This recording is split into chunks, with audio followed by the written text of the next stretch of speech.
So yeah, what were you up to last night? Actually, I'm curious. I mean, nothing too much.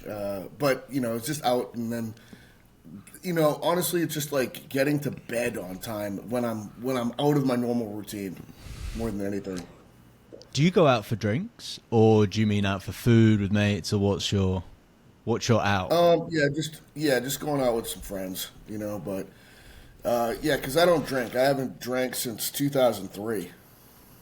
Yeah, I thought you didn't drink. So when you said you were going out, I was like, Mhm. what does he mean? Is that we're just like hanging out with mates? Cool. Yeah, Yeah, no, I don't drink either. yeah. It's It's not. It's not like exciting ever. yeah, okay, cool, man. I really appreciate you coming on again. I love that you forgot, and I spent all day super nervous, just excited to have you on and have a good conversation. Um, yeah, I'd actually start with just saying thanks, mate. Like all your work has been absolutely monumental in crafting my career and my understanding of the human body and fitness and everything along those lines. So I can't thank you enough. Your book itself is amazing, and the seminar in Slovenia, that was the last time I saw you, was just Mm. phenomenal. Since then, you've done a bodybuilding show, right? When I saw you, you were pretty Yeah. thick. Yep. Yep. How was that That was my experience? second one. Yeah. So that was year two for me of doing it, and yeah, you saw me when I was in Slovenia. It was like peak of the off season. So yeah, just nice, and big, and fat, and um, and then I dropped like 44, so 20 kilos to by the time I competed from where you saw me at. So it's I like it. It's hard as hell. You know what I mean? It's just a hard sport, and at my age, I don't have like the athleticism that I did when I was younger, but I can still train really hard, and I can use my mind to deal with like discomfort and diet and stuff like that. So it still lets me push myself really really far, and I can compete at I think a pretty high level without necessarily needing to be like athletic. Yeah, yeah, yeah. Okay. I loved your recent post where you're like, you want to get to 280 pounds. That is Yeah. absolutely disgusting. Well, I think I probably I'm not in bodybuilding. There's guys that you kind of call them like shape guys. More of like the Chris Bumstead type, where they've got Yeah, really wide clavicles and really narrow pelvis, and they can create an illusion with their silhouette of just looking gigantic on stage and monstrous, and like that the X frame is what you're really looking for, and I don't really have that. I'm more of like a blocky build, but there's guys that have been successful at a really high level with that kind of build, but you have to go full mutant mode with the amount of muscle tissue that you have to put on to kind of make up for that lack of a smaller pelvis. And so, you got like Jordan Peters, who's close to I you, was. who's a Yeah, very good representation of sort of the mold for, what I would need to hit to be at a super high level. that's exactly who I was thinking of when you said 280 pounds. He Yeah. is something else. Is that Yeah. your And end goal? Do you think like that kind I of? think if I was going to reach he's a good representation of where I would need to reach in order to really hit the highest level I could. Oh man, he's scary. I would actually say he's also been someone else who's had a massive impact on my thoughts on hypertrophy. He Yeah. is class. He is top He's class. great. He's incredible. Yeah. And Cool. he's so freaking strong. It's just like, oh my god. Like, I love his exercise selection too. You know what I mean? He chooses really great equipment that makes a ton of sense for growing muscle tissue. And I don't know if anybody has more muscle tissue per unit, space or volume than he does. Yeah, per centimeter Yeah, I squared, mean, he's pretty ridiculous. yeah, he's super impressive in every way. So, yeah, I Yeah, think for the sport, that's somebody that I really look up to. 100%. I think I don't know. Yeah, you hear this often in science. It's like when when something's true, it's simple and beautiful. And I think with Jordan Peters is one thing that I took away is just like doing whatever it takes to add the smallest possible increment of weight for that same exercise, same set next week. And it's so simple and it's so beautiful. And it's just like, you tick that box, you're ticking so many boxes for hypertrophy. And he simplifies that.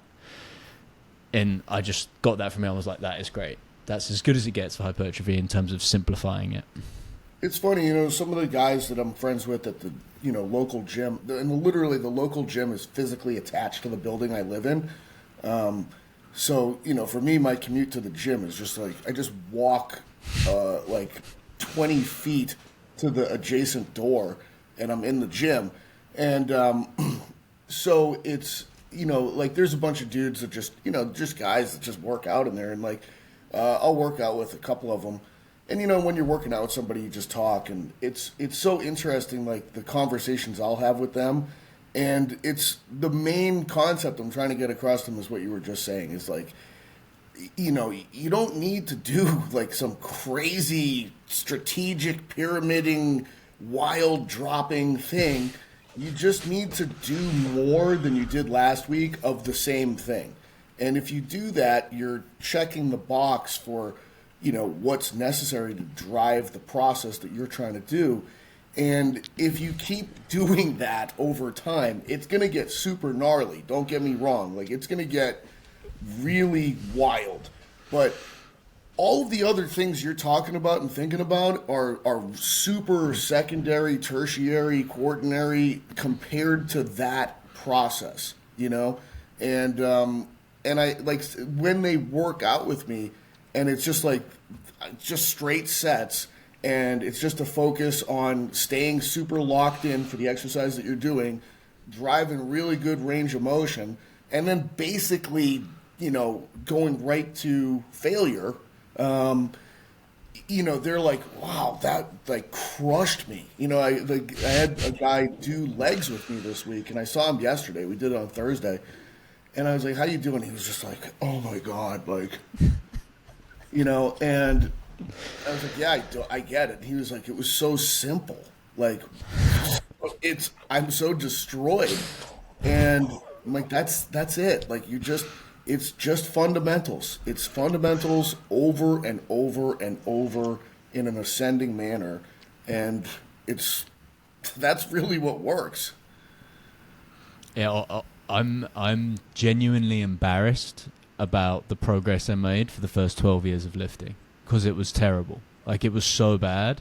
And you hear about progressive overload as soon as you get into this world. Well, in modern days, maybe not when you were first starting out, but you hear about progressive overload, and that is a kind of effectively progressive overload. But in actuality, to succeed in adding the smallest possible increment in weight for every single session, that's the hard bit. And like setting yourself up to do that sleep-wise, food-wise, stress-wise, whatever, that's the hard thing. Oh, mate. I absolutely love that. I wanted to dive into hypertrophy later, actually. Hopefully we'll get back to it, but I don't know how long I've got you for. Just kick me off whenever you're done. We can just keep rolling. We're good to go. Cool. So you've spoken about on podcasts before when you first met Bill Hartman. I don't know if it's my end or your end, but I'm getting a lot of freezing. Yeah, it says to me trying to reconnect. Let me just refresh. Okay, we're back on. You froze on me for a while. I don't know if I'm freezing on you or what. Seems good now. Okay. Is it good? Yeah, it's like your picture will go blurry and then it'll have issues with freezing on my end. But I don't know if I'm freezing on your end. I had a little bit of blurriness on your side at the start, but now it seems okay. We can keep rolling and fingers crossed. Yeah, it should be good. Yeah. So I've heard before when you met Bill Hartman, he asked everyone he meets effectively to write out their model, and that's where your textbook came from. Can you describe how that process impacted you? Yeah, I'd be happy to. It actually happened I wouldn't say like when he meets you, he does that. At the intensive. Yeah, it actually happened before the intensive. Like it was at a seminar that I presented at with him and Doug Kachigian, and it was at Mike Ranfone's gym in Connecticut in I want to say like 2018, and the that seminar we called it the Reckoning, and I presented on neurology. Doug presented on a few different topics, but what I primarily recall from him was really like utilizing military strategies to the value of like checklists and debriefing following missions and having a strategic plan that you're utilizing when you're going into your work. And Bill really spoke about the process of how you learn more than anything else. He did focus at one point, part of his presentation, because it was 2 days, like he had the thorax, but a large part of Bill's information was learning. And in his presentation, he had the statement, write out your model. No, seriously, write out your model. And, the idea behind that is that you're going to go through your days, day after day after day, and you're going to do, particularly at work, you're going to do a lot of behaviors and solve for a lot of things, and it's actually kind of intrinsic knowledge that you possess. Like you're not thinking about it, you've just encountered situations before many times, and your brain believes it has an answer, a strategy, an approach that's right, and you just do that. And you generally get through your days, and you do your next day, on and on and on. But if you were to actually write out what it is that you're doing at work, like every little detail, and here's what I do, and here's how I do it, and here's why I do it, you're going to be making your knowledge and your behavior change from being implicit to explicit. And this is a really difficult process to actually go through. One of the things that will happen is you're going to, I think like Daniel Kahneman's information, which is, put into his book, Thinking Fast and Slow, is really a good explanation for what's going to happen with this implicit to explicit process. In Kahneman's model, your brain is divided into system 1 and system 2. And system 1 is the fast brain, and system 2 is the slow brain. System 1 is how you get through your days. Okay, like you are spending 99% of your time in system 1, and the only times you're going into system 2 are really when you have to. Like Kahneman did a lot of experiments initially to figure out when people are in system 1 and when people are in system 2. So, the classic would be, I'm going to ask you a few math questions, all right? Like, what's 4 plus 6? What's 8 plus 3? Now, what is 8 plus 3 minus 6 plus 4 times the square root of 2? Like something like that. You know what I mean? And all of a sudden, you have to shift into system 2 for the last question. And you don't like it. Nobody likes shifting because you're like, wait, what? Like, I don't even think there is a square root of 2. That doesn't make sense. And then even the only way that you can solve it is that you have to like slow down and go through it piece by piece.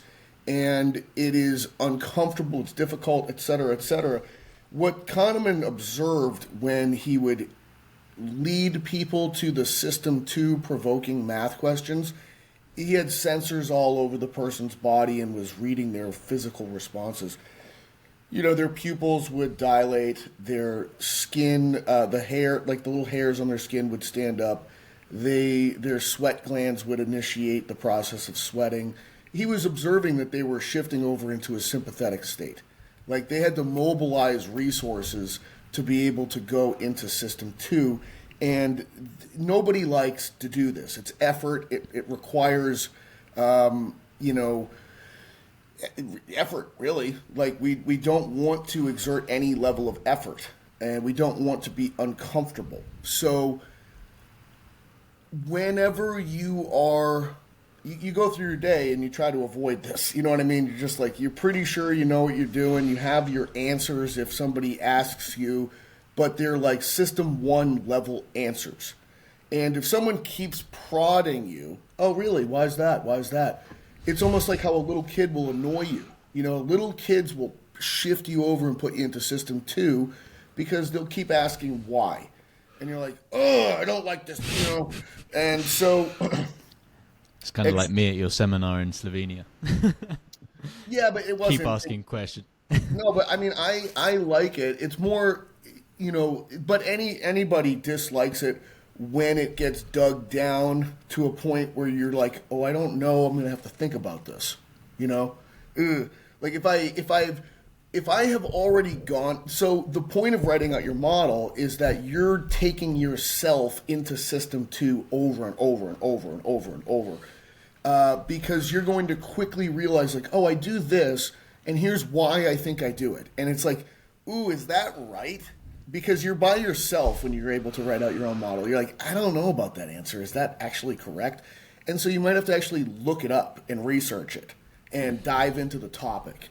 And when you do that, you're like, oh, I didn't know that. That's really interesting. Let me write that down. Let me put this together. Let me do this thing. So, you know, it took like 3-4 years for me to write the book. Like, it was a very arduous process, and I'm like, I operated almost like a cross-examining lawyer inside my brain at every step of this damn thing, you know. And what emerged from it was, you know, like, work that I feel like I still utilize to this day that guides my process. Like, I do a lot less thinking when I'm working, and because I already thought it out. I thought out the steps, I thought out the sequence, I thought out the procedural approach that I actually use to solve for movement-related questions. And I came up with what I consider to be principles for how I approach things and how I categorize. Like, I went through almost like how a bureaucrat would work, of organizing and putting everything in a drawer and cataloging it and creating a system of cataloging. And then I had further explanations of why that's the case and how does it work, et cetera, et cetera. But for the most part, when people ask me questions at seminars, it's like, oh, don't worry, I thought of that before. Like, here we go. Like, here's the answer. So it's not as bad. That's why I like questions at this point, because they usually allow me to, like, pause and reflect and almost retrieve, but I have to re-explain it in a new way. So it actually helps me to deepen my understanding of my own thing. Was it important to you when you were writing your model that it was reactive, that you could adjust it when you had new information or if anything changed? Well, I think that if something has proper principles, then you don't have to, like, it accounts for things. You know what I mean? It's almost like, oh, okay, this actually fits in here, and it deepens the explanation more than anything. Because I tried not to ever say anything is good or bad. It was just, it is. You know, like, okay, this is this kind of a thing. And, you know, like, I don't know who it's good for. I don't know who it's not appropriate for. But it lives in this box over here. Like, this is it was, you know, I really started it with just a descriptive, like, I tried to be more like Carolus Linnaeus, who is the guy that came up with the Systema Naturae taxonomy for life. You know, he wasn't like, oh, fucking jellyfish suck so much. Like, fuck those things. It was just like, no, they exist. They're in this invertebrate category, and, you know, they're different from a codfish, which has a backbone, which is different from, you know, a kangaroo, which is warm-blooded, you know, so Did that sprout out of your, like, initial description and thought process when you were sitting down and writing it out, that you're like, okay, wait a minute, I need to deepen this because of XYZ problem, where do I put this thing? Yeah, I mean, look, like I'm not. There's very little in it that's original and created by me. A lot of it is just building off of previous work of other people, and I always give credit to where I learned concepts through. So, this idea of categorizing things, I got introduced to really through Mike Boyle's work, who presents his model. Hey, we have linear day and lateral day, and when we get to lifting weights, we have hip dominant, knee dominant, horizontal push, horizontal pull, vertical push, vertical pull. And he credits and says, like, yeah, this is something I got from Ian King. And so, I give the same thing. I learned it from Boyle, and Boyle learned it from Ian King. And other people have used it. And, like, Dan Johns used that same thing, and he added loaded carry to it. And, I just took the same starting place, and I tried to add others. I changed loaded because I was like, loaded carry isn't really a pattern, it's part of locomotion, and it like, also I added breathing, core thorax, core pelvis, and throwing, changing direction, triple. Boyle has explosion in his as well, and I just took explosion because I was like, well, what kind is it? Throwing? Is it direction change? Is it locomotion, or is it triple extension? So I tried to be more specific with it because he mostly means triple extension. Mm-hmm. And I think that he'll call, change of direction, acceleration, and throwing work light ballistics, and he'll call Olympic lifts heavy ballistics, which it might be the whole category of explosion. I haven't kept up with his work over the last few years either. I don't know exactly how he has changed and modified his terms or categories, but when I was really into his stuff, which is 12 years ago, something like that, he had this framework and it kind of followed like that.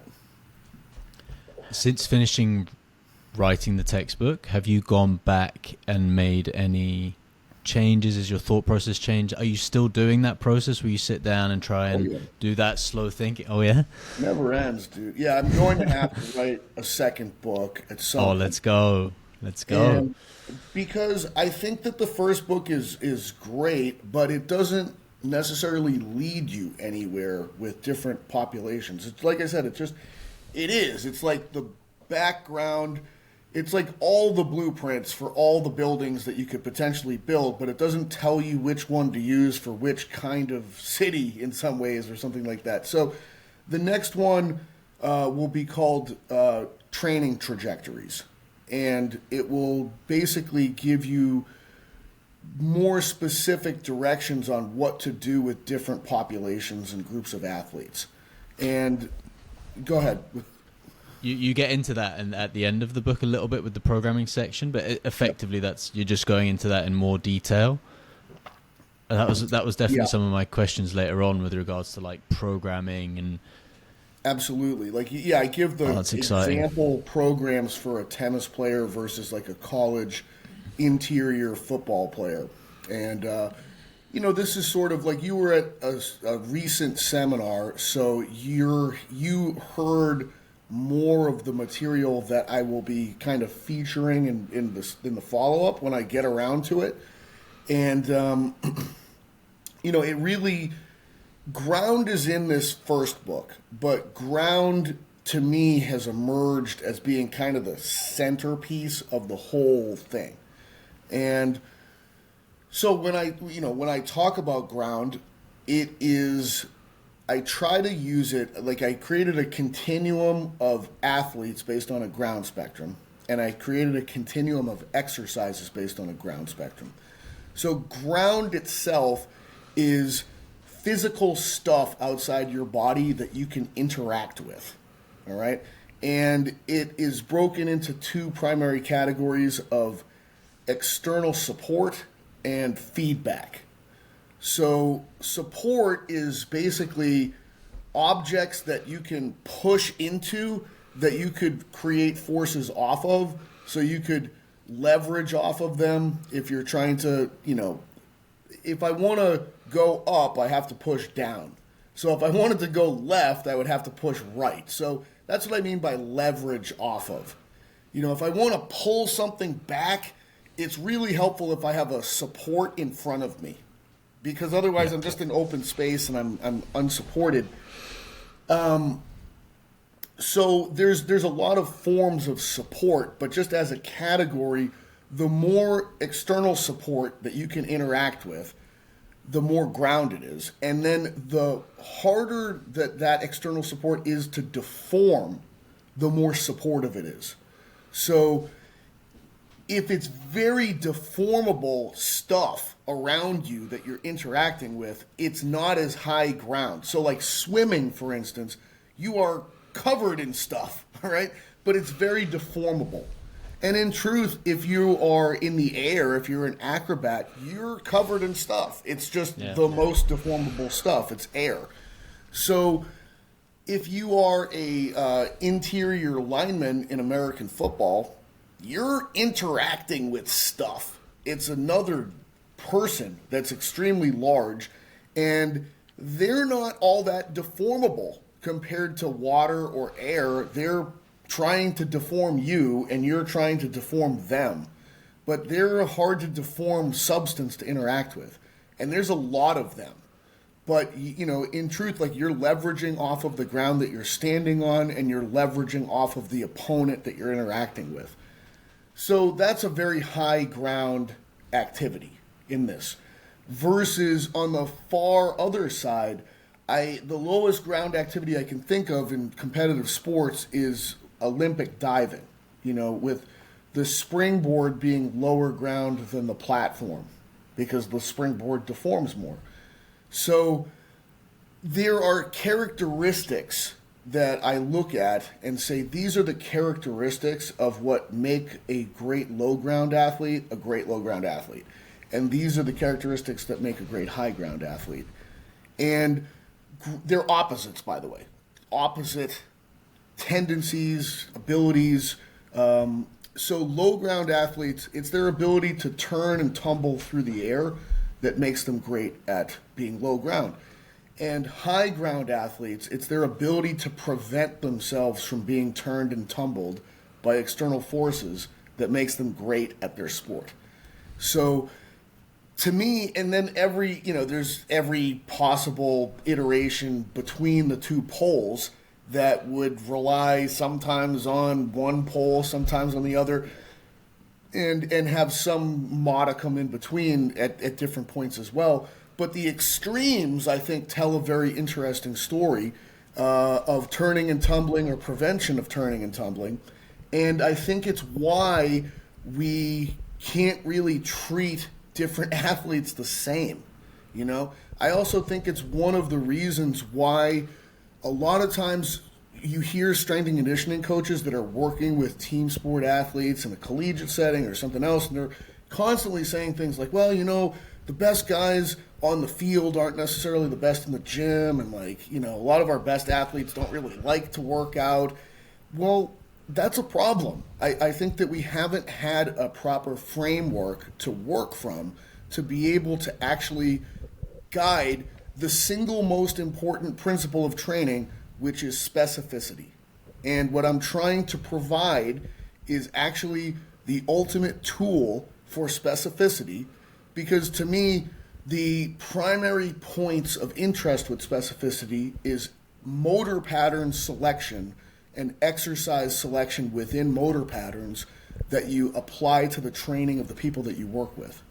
So, that's really what I was trying to create is a hyper specificity lens to be able to look through and to make decisions with regarding the exercises that you give to people, as well as the pathway that you would take them through from what exercises are the smartest ones to start with for a population so that they learn the motor control for a given motor program, and then what is the sequential appropriate path to get them to the best specific exercise for their sport performance.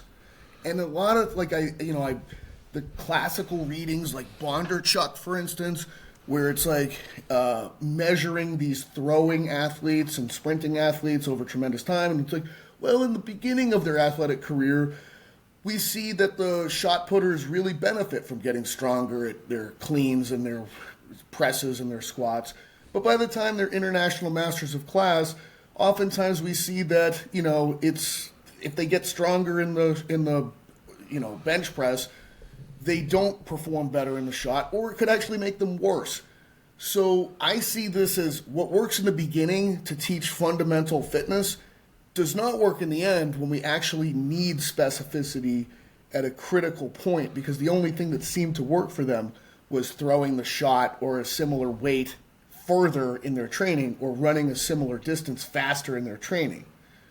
But I actually think it's less of an indictment on gym exercise. It's more of an indictment on the exercise selection. Yeah, that last bit you didn't have at the seminar that you just mentioned, that's really cool. Like the focus on specificity and moving, or maybe you did say it, or maybe I forgot, but it's a 2-day long, both long days, I blitz people at those seminars. Yeah, absolutely. That's fascinating. That's so interesting, and it makes like total sense as people progress throughout their athletic career to kind of be more and more specific. And there's, I guess that's the nature of less and less possible adaptations, and you're just trying to avoid any negative trade-offs.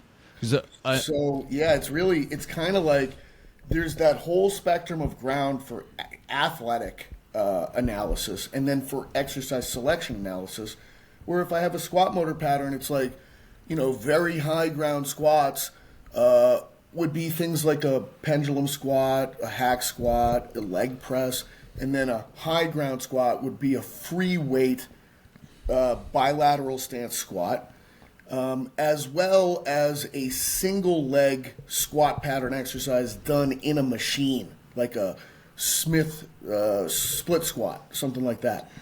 Then a moderate ground squat would be a free weight single leg variation and a machine-based frontal plane single leg variation. Then low ground is a free weight split squat frontal plane exercise and a machine lateral squat variation. And then low ground is a free weight lateral squat frontal plane exercise. So that's how most of the other patterns would play out as well. It's easy to either talk about the squat or the hinge first, but that's sort of the guidelines. And for the recommendation on how to sequence this stuff, everybody starts at very high ground. It's the easiest place to learn something new. You have the most support and the most feedback to learn a new thing. And then once you've learned it, now you take away support and you take away feedback and you move down that ground continuum until you end at the appropriate place for your sport, which I don't have the exact answers for. I try to just say higher ground sports end with higher ground exercises, but I don't know. And it's like, this is my thought. You know what I mean? But I haven't tested it. I haven't analyzed it. I haven't worked this out on a lot of people. I just think that this is probably, when you work with athletes, you create a needs analysis. That's the first thing that you do. And I am just simply saying, I think that a grounds-based needs analysis could be part of a needs analysis. That my contribution to all of exercise science is within the needs analysis section of the work that you do. Here's another piece that you could consider. Yeah, wicked. Oh, so good. So that's the main thing you're writing about at the minute, and that's going to come out in your next book at some point. Yeah, I just have to actually do it. You know what I mean? It's such a process. I'm like, oh God, do I really want to do this again? It's similar to bodybuilding, where it's like, oh God, do I really want to do another show anytime soon? Holy shit! Oh well, please do it. I know. I think it'll be amazing. It'll be really, really good. Because do you know John Kiley? the sports scientist from Ireland who wrote the critique on periodization? No, I don't. I haven't met him or seen his work yet. He's done there was a landmark paper critiquing periodization, and whenever I hear him speak, he's a brilliant guy. He's done a lot of high level consulting for a lot of top teams, Olympians, rugby teams, and he's now a professor based out of Ireland, but I think he works for a university in London. And I think with all you, him, these top level guys, you're just trying to figure out more answers that drive these outcomes. And he comes from we know nothing. Like, he really comes from this side where we know absolutely nothing. And with everything, with everything he talks, his critique of periodization is phenomenal. I think you've heard of agile periodization. I haven't. No, I'm not familiar with that. No. Oh, so I haven't really read on periodization for a while. You know what I mean? I just went off into other topics. So at one point I was obsessed with periodization, and then I consumed quite a bit on it, and then I just pivoted off. Okay.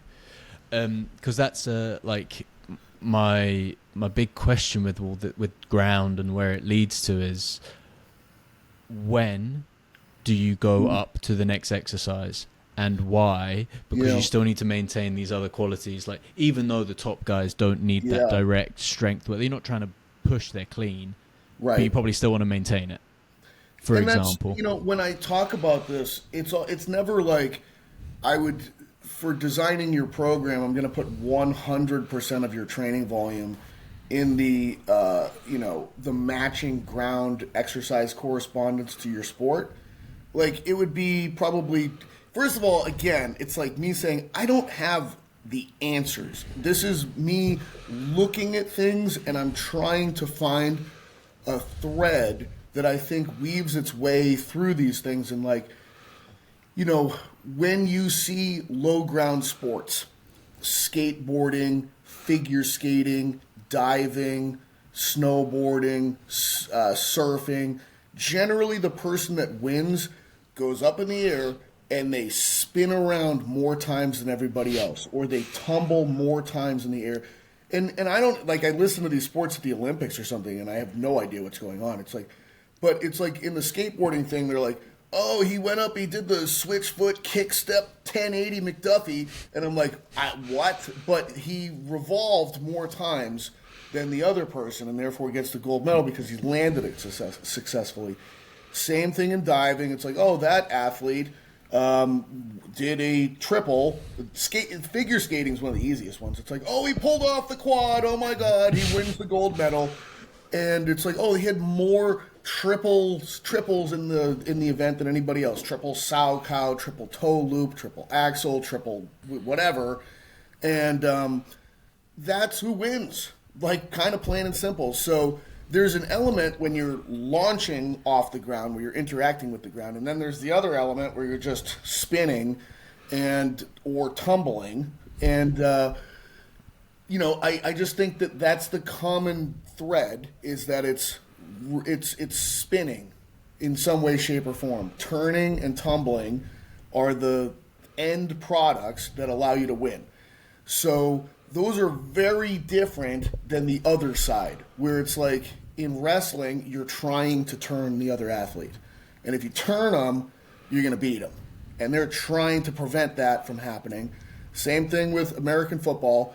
That's the most common word you'll hear when the defensive lineman beats the offensive. Oh, he turned him, and now he's got the quarterback, and there goes the $50 million investment in the backfield. Are you thinking about... Sorry, go on. But sorry. That's sort of like... And in powerlifting or weightlifting, the last thing you would ever want is for the weight to turn you or tumble you in any given direction.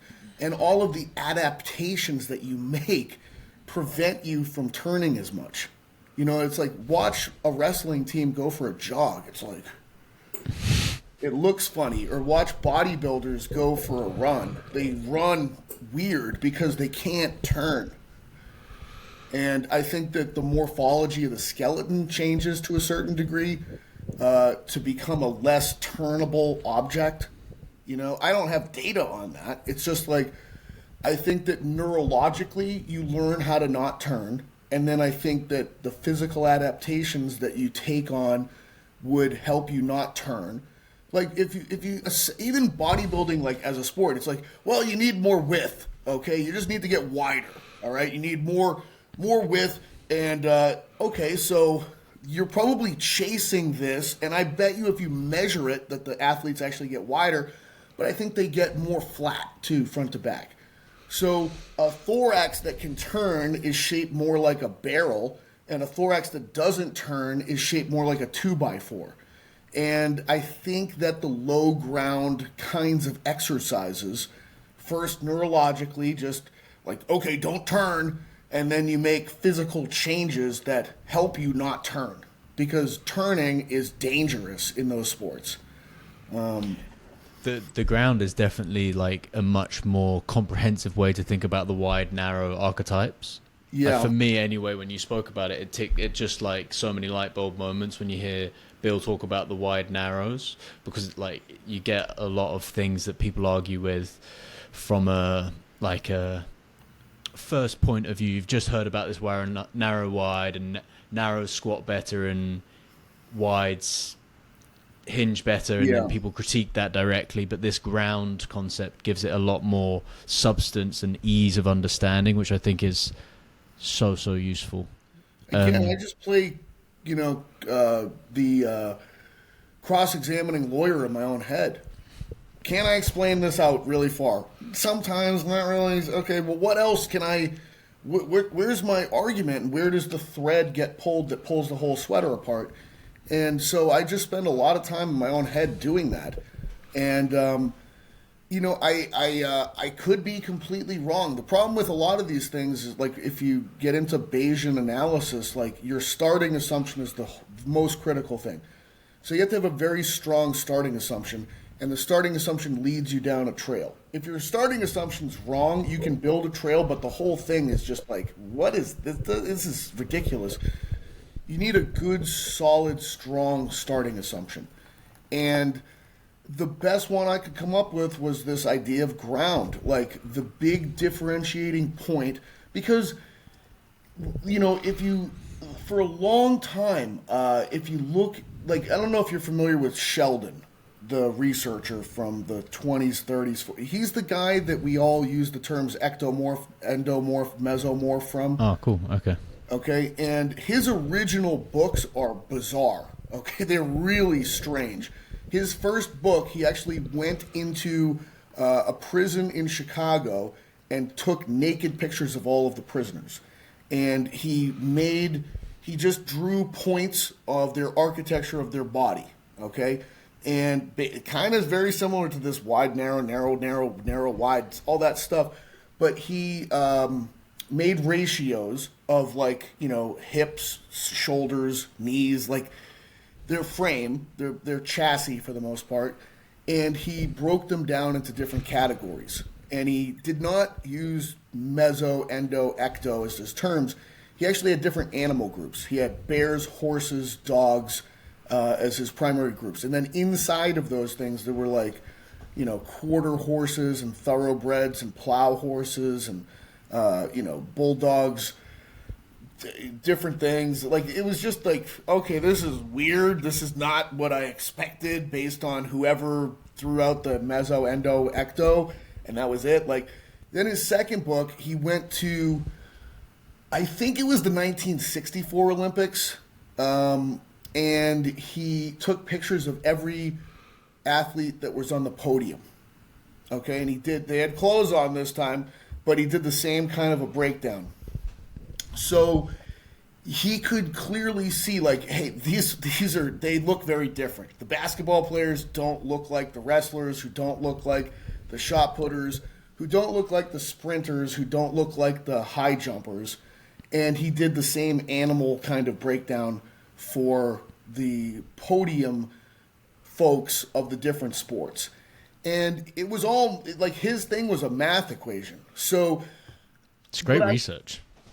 it's super interesting. His stuff went out of fashion because he tried to fabricate research later in his career where he was trying to apply personality types to body types. And, almost like, hey, the tall, skinny guys are nerdy and smart, and the jolly fat guys, and et cetera, et cetera. So it was like, he a lot of his credibility went away, but his initial work, I think, is super interesting. And just points out something obvious, excuse me, that I think almost anybody can, basketball players don't look like, rugby players. Yeah. Then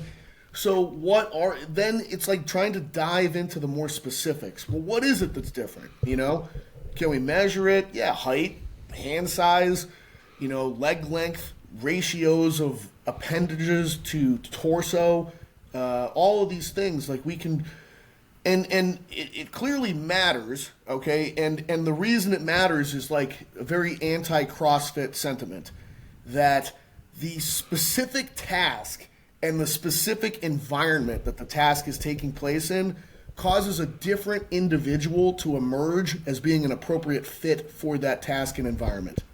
And when I'm teaching this, I try to use a really obvious example, like, hey, let's take the 100 meters, all right? And here's environment number one is 100 meters on a brand new Mondo track with starting blocks, versus environment number two is a swamp, okay? A nasty, deep swamp. And do you think that the same athletes that are going to win on the track will be the same athletes that will win in the swamp?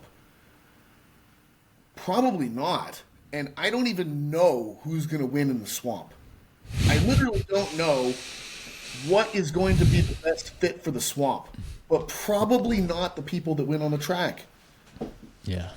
Does that make the swamp guys better athletes or the track guys better athletes? Neither. It's a futile conversation. It's just the constraints of the event, of the task, of the way that the task is assembled leads to a different person. And if you change the constraints a little bit, now a new different person emerges as the best fit for it. Yeah, one thing I actually love about this concept is like you always hear people say, oh, I'm bad at sports, and you can be bad at the skill of sports, but maybe you just haven't found the one that you're set up to be good at genetically or based on all these unknowns as well as these knowns that we're discussing, like your structure, your archetype, these kinds of things. I just started to think about it, though, because in my mind, we tend to apply the same exercises to everybody. Yeah, and we don't even think about it. Like, it's just not that thought. It's like, well, I've got my presses, my pulls, my Olympic lifts, my jumps, my throws. Like, that's basically what it is. And it's kind of like, for the most part, they start with their fast stuff, which is their jumps and their throws and their change of direction and their runs. And then we're going to move to their explosive lifts, and then we're going to move to their compound lifts. But it's almost like, I just feel like it would be like saying that, well, there's only this one sport that's the right sport. And, if you don't make sense for this sport, you're not a good athlete. And it's like, well, that doesn't make sense. So if you have a descriptive lens that describes the sport through these sorts of task and environmental based descriptors and constraints, then use a similar lens to describe the training, and because I feel like in the performance world, it's very everything's very similar. You know what I mean? Like, the way that the good coaches think and train and utilize, it's so the same versus the world of exercise, which is so weird and different. I mean, and we usually criticize and make fun of it. You know what I mean? Like, you get these personal trainers or group class people, and they're like, they look like they're doing everything wrong, and they use gimmicky stuff and Bosu balls and surfboard classes and riding stationary bikes in the dark and just dumb, dumb. Yeah, but like, I tried to take a step back from it, and I tried to think, like, what would Carolus Linnaeus do? He wouldn't necessarily say it's dumb or smart. He would just sit with his paper and pen and say, okay, this is an invertebrate that lives in the water. It's cold-blooded. So that's what I tried to do, because it's like, I don't, people are doing this stuff. There's some people that like it. Like, I'm just going to try to label it and to be as, okay, it's got, a 4-chambered heart. It's got cold blood. It's got a spine. It's a reptile. It's like in this kingdom, phylum, class, genus sort of a thing. And that's different from this thing. So I just tried to create a system that was as categorical as possible. It's locomotion. It's in a front-back stance. It's in the sagittal plane. It's low load. It's low velocity. And it's long duration. It's the Stairmaster, Excellent. Yeah. With your new ground spectrum that you're working on, for example, hypertrophy, we spoke about the KPI of adding weight each week, and that's kind of like an active KPI that ensures we're making progress. Have you thought about KPIs for this low ground? What have you got for programming on either end of the spectrum? Based on competency. And I try to define competency. That competency is essentially based on center of mass control with a motor pattern superimposed over it. So there's sagittal center of mass control and there's frontal plane center of mass control. And sagittal center of mass control is observed from a motor perspective from viewing someone from the profile, and you see that their head is over their thorax, over their pelvis. And the feedback that you hear from them is that there's some level of feeling their hamstrings, their glutes, and their abs in the setup of the position. And then the target muscles are identified as having been worked during the motor pattern. Okay? So if they're squatting, it should be more quads and glutes, versus if they're hinging, it should be more hamstrings and glutes.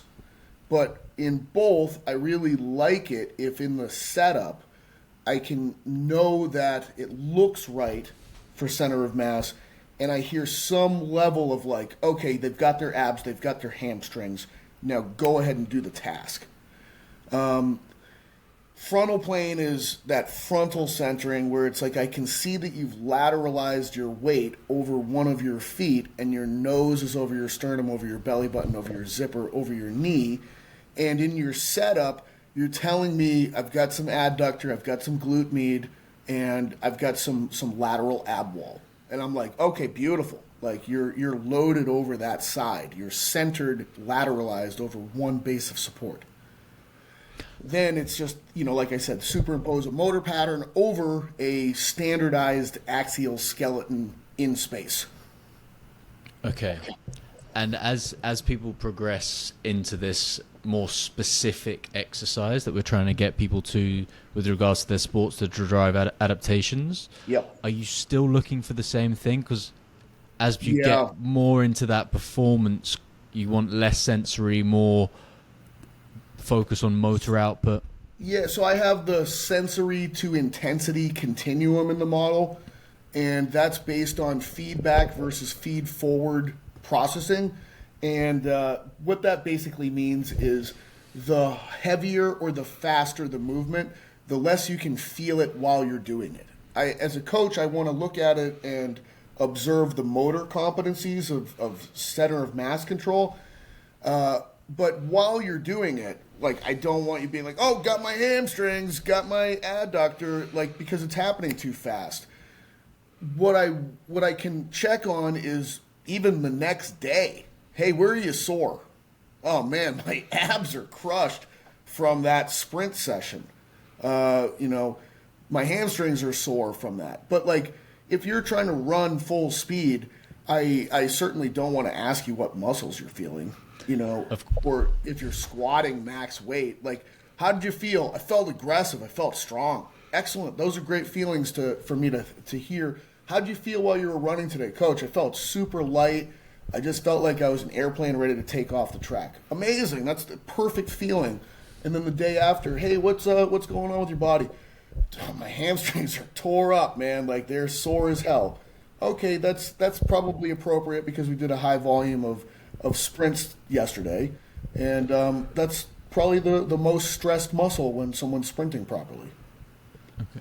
With the high ground stuff, I find it much easier to to have that tangible KPI of, oh, you should feel a bit sore in these target tissues. But with the lower ground stuff where you're just trying to be as effective at tumbling as possible, a KPI for programming that and ensuring we're moving them forward with the physical qualities that we want to drive. Yep. What? Yeah, so I would say number one, motor competency. That's like, does it look right? Does it continue to look right? And number two, in some ways, would be capturing their performance in their sport.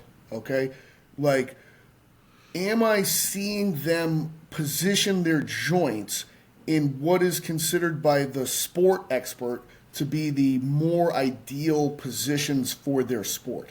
Like, when I think of the kind of trajectory I need to send someone on for lower ground excellence, it would be like, number one, like they need to be very good with table tests. Like, they need range of motion and table tests to be appropriate so that they can get into the right positions for their sport.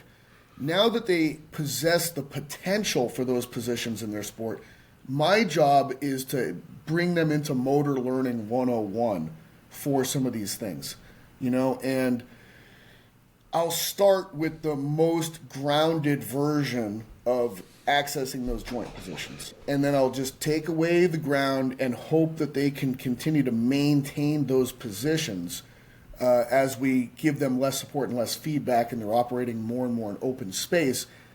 Then if they can own those things, it's probably less about, and again, I don't know, because like, I'm not working with this army of low ground athletes, and I don't see them, in their, like, but my thought is I want to strengthen some of these specific tissues of like frontal plane pelvis and transverse plane thorax, and I want to then spin them faster.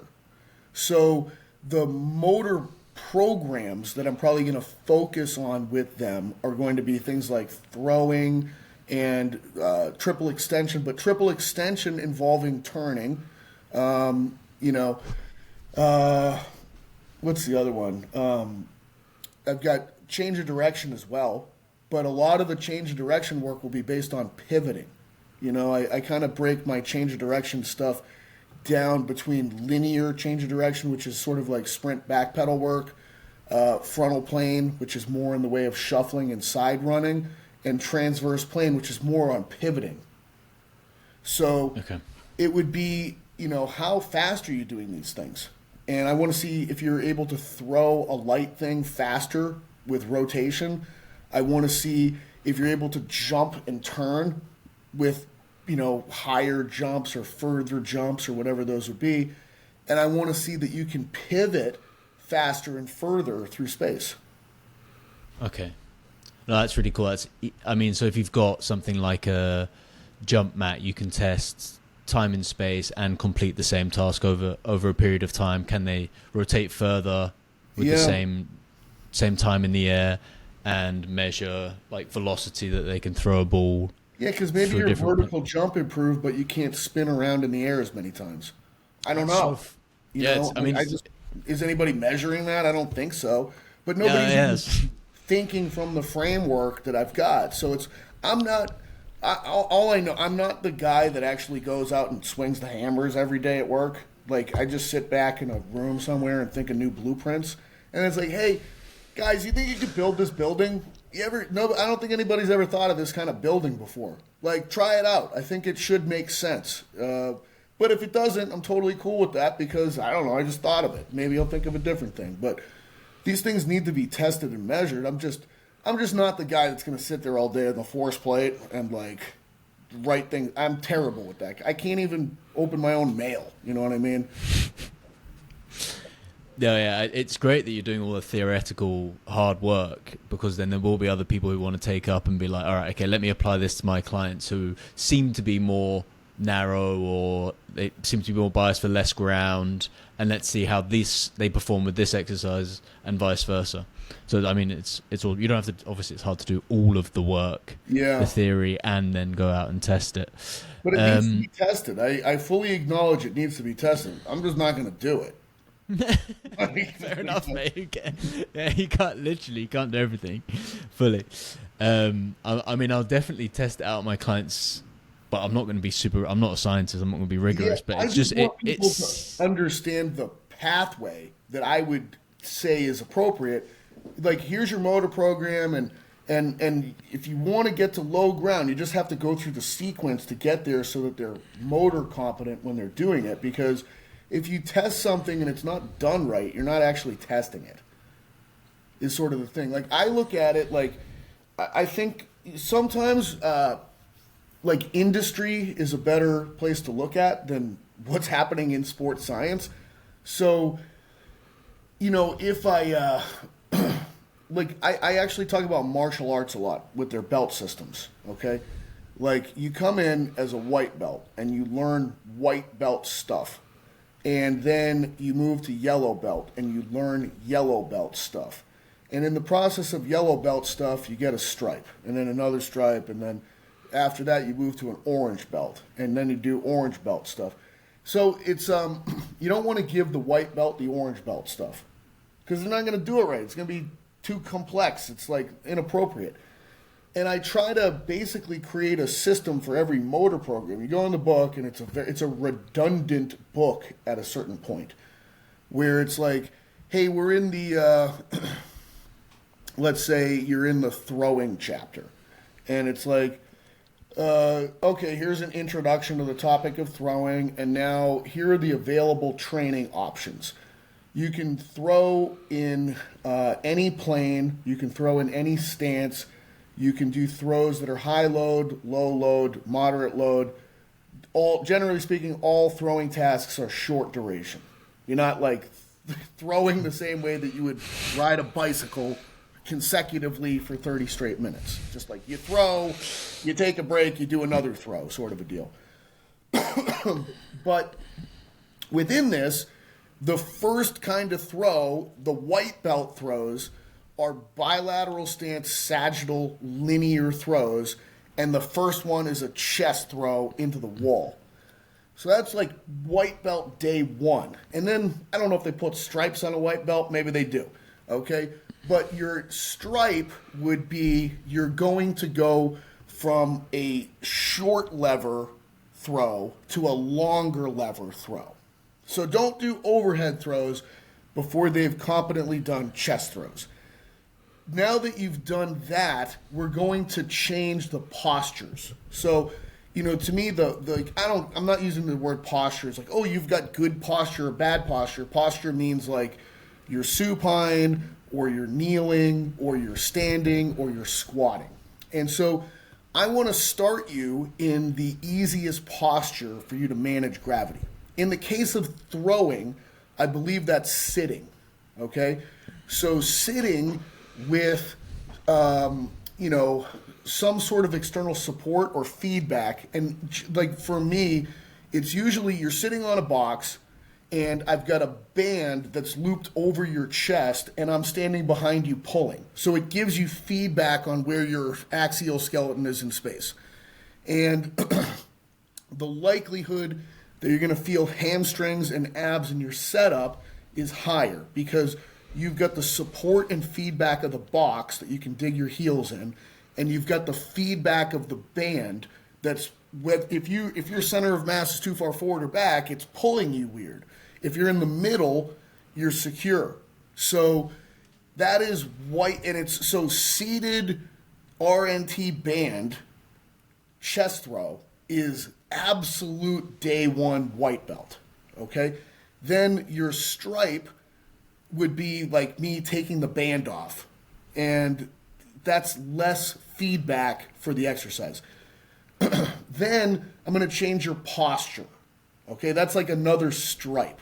And the next posture I would go to would be standing. It would be standing with the band around your chest and maybe a little box behind your heels so that you've got more feedback. Now I'm going to take away the RNT and take away the constraint. And then after, so it's basically like I'm going to pick the easiest posture with the most feedback and support. And then I keep you in that posture until I remove the feedback and support. And then I change the posture. And when you go to the new posture, it's maximum feedback and support. Yeah. Then I take away the feedback and support, and I move you to the next posture. To me, these are just stripes on the belt. And then when you're in the same motor pattern, but I change the stance, you go from a bilateral stance to a front back stance, that's me giving you a new belt. Now you're a yellow belt. And we're going to add stripes to your belt by you're in easiest posture number 1, half kneeling with maximum feedback and support. And I'm going to take away the feedback and support and then change the posture. Yeah. Maximize feedback and support, take it away, change the posture. And I will do that for so it's a redundant book, like I said. If every single motor pattern follows the same thing. Easiest posture first with maximum feedback and support, take away the feedback and support from the easiest posture, then progress the posture. Yeah. Maximize feedback. So it's over and over and over again. And once people get it, they're like, oh my God. But I just tried to think about it, like what's the most logical way that you could do it? And if I was trying to run almost like a business or a factory, I would try to create a very standardized approach. Or if I was trying to run a martial arts school, I would create a very standardized approach to run you through it. And it's all just risk management and error management. Your 10 principles of progression that are in your book, if you understand those, you can apply it to everything. They're brilliant. It's awesome. A couple of things I wanted to talk about generally outside of your model. Well, everything's in your model a little bit. Plyometrics. Mm-hmm. Do you think general population people need to be doing plyometrics for health? I'm on the side that says no. I understand the thought process of the people that say yes. And, the people that say yes, I believe their primary argument is that elasticity and rate of force development is probably critical for people in life and during the aging process. And I would say we don't have data to support that at this point in time. The data is much more in line with, muscle tissue strength and aerobic fitness. But I will acknowledge we probably haven't measured elasticity. It's a hard thing to measure, and you'd have to have researchers that understand this. Researchers still are a little bit less athletic and a little bit more, aerobic-y or strengthy at this point in time. And the people that say yes, it's important, generally say anything is possible as long as it starts at the appropriate level of introductory difficulty and it's scalable and progressible. And I would simply say I've really tried to start people at the bottom of the regression barrel, and they still can't do it. And so when you work with real people and you see them like throw a medicine ball and it's the most pathetic thing you've ever seen in your life and it was the most regressed thing that you could possibly come up with, or you had them try to jump and it was the most regressed thing that you could possibly think of, and it was just like, oh God, oh, and then you stick with it for a few weeks and it's never better. It just, that was my experience with it, where it was like, yeah, I get these concepts, man. Like, I get that we want to start regressed and you can scale things and progress things, and I'm pretty sure I'm good at understanding the most regressed version of a motor program, and it was still overwhelming by orders of magnitude that are hard to calculate. So I don't know what kind of general population other people are working with, but I had, Manhattan folks and they're titans of industry and tech and fashion and art and blah, blah, blah. But they are not good and exercise, and seem to have been more interested in, staying inside and studying when they were kids than going outside and playing hopscotch and throwing a ball around or something like that. And so it was just painful to watch. And I was like, you know what? Like, I think I could be here for a million years and it's never going to be good. Never going to even be in a starting place of good. So, if there is more evidence to support it with regards to longevity, health span, that kind of thing, you might see the worthwhile in increasing it? Look, I would say this. Even I don't even need that much evidence to say, yeah, I think it would be great. I think it would be great. But at a certain point, it's like you got to look at what you're getting. And is it good? Is it terrible? Is it like passable on any level? And I just saw so many instances where it was like not passable on any level to where I would consider it to be worthwhile and a stimulus or anything or progressible. That was the other thing. Like I stuck with these things for a while with people and it never progressed. So I was like, this is just ramming my head into a wall. I'm asking them to ram their head into a wall. It's not changing. It's not getting better. Versus when you see someone that's athletic, it looks right. It's beautiful. And it progresses appropriately and they can figure out new tasks and it works really well. But it's like, I don't know. It's almost like you're asking a grizzly bear to be a horse. And it's like, hey, I'm trying, man. I'm trying real hard, but it ain't happening. Yeah, from my experience, it's more like I think I'm very biased because of the models I learn from. But if I've got someone who's narrower by structure, generally they can do a lot with regards to light power, plyometric, high velocity, elastic work, even if they're a corporate lawyer, etc., etc. Versus if they're wider, they'll be more biased to be better at weightlifting. They can handle way more weightlifting and still feel great. Yep. So I use that lens a little bit with my decision making with who I do what with, because I do see value in this plyometric world and high velocity, elastic quality stuff. So I'm a bit I have a slightly different opinion than you, but I think that's just experientially the people who I work with. And I'm totally fine with it. You know what I mean? Like I'm thrilled that people are making progress in that area, and I'm almost like, man, it would be great if we could like trade clients or something like that, because I just didn't have. And look, like a lot of these people just weren't that interested in exercise. You know what I mean? Like it was almost like I'm number 25 on their order of things they care about during their day, and they're only here because they like have to be, and they're just getting it. Like, and I'm also the hired help. You know what I mean? Like I'm in the same category as their horseback riding coach and their chauffeur and the person that folds their laundry, and I'm part of the help. And they're just there because they're like, my friend has a trainer, and so I need to have a trainer, and it's like they're not enthusiastic about anything in the experience. And so it's like, why am I doing this? This is stupid. It's like I'm dealing with that a lot of the time as well. Why am I flopping around? What's this? And it's like, okay, like you don't even register this as a thing in fitness, okay? So it's very, and look, it's just, and even if I ask them to do it, it's so bad. It's kind of like, but I still utilize looking at body types and helping that make decisions about training. It's more endurance or like less endurance, where the more that someone's narrow, they're probably not going to be great at lifting heavy things, but they're probably going to have decent endurance. And I'm going to play you into your strengths. So, but none of them seem to have like rate of force development and elasticity as a strength. Okay, yeah. I think I'm fortunate there with the people I work with, because a lot of them are keen to develop all physical qualities and learn new things, and that's wicked. And maybe I'm just so excited about it all, so maybe that hopefully rubs off on some of them. But I see where you're coming from fully. With the plyometrics, I saw this online. You mentioned the heel should never touch the ground. Yep. Do you stay with that with all of your plyometric progressions? Do you sometimes keep the heel on the ground?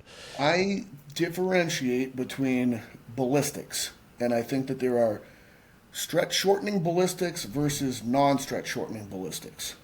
And that it's just defining the physiological characteristic of the stretch shortening cycle, which is, I want the muscle to be as non-deformable in the process as possible, and I want the deformation to go through the series elastic component and the tendon itself, because that is the elastic tissues of the musculo-tendon unit.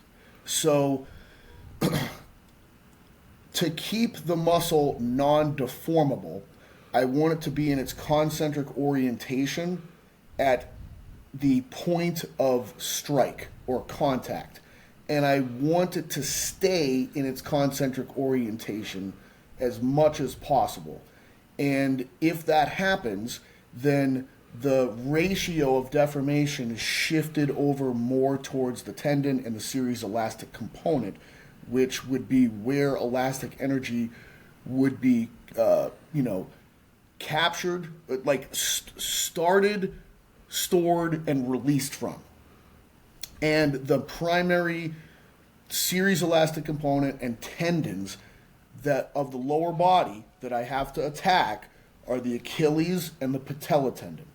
So it's gastroc soleus Achilles complex and quad patella tendon complex are the two big hitters. A concentric gastroc soleus is a plantar flexed gastroc soleus. So just by the nature of defining these things, if I am landing in plantar flexion and owning plantar flexion during the contact point, it would sort of necessitate almost every instance having the heel off the ground. Okay? Yep. So it's a spectrum. It's a stretch shortening spectrum where the most stretch shortening it could possibly be would be as concentrically oriented a gastroc soleus complex as possible. And to me, that would be landing with heels off the ground in plantar flexion. And the more that you are landing in dorsiflexion, the more that it's how starting position deformed is the gastroc soleus complex, and how much further deformation do I get through the gastroc soleus complex. And so, this is the framework that my mind works through. Is just like, it's all muscle tendon architecture, and then understanding that it is relative stiffness of the different kinds of tissues, and the stiffer I can make the muscle, then the less the muscle deforms, and the more that that the Achilles and the series elastic component will deform.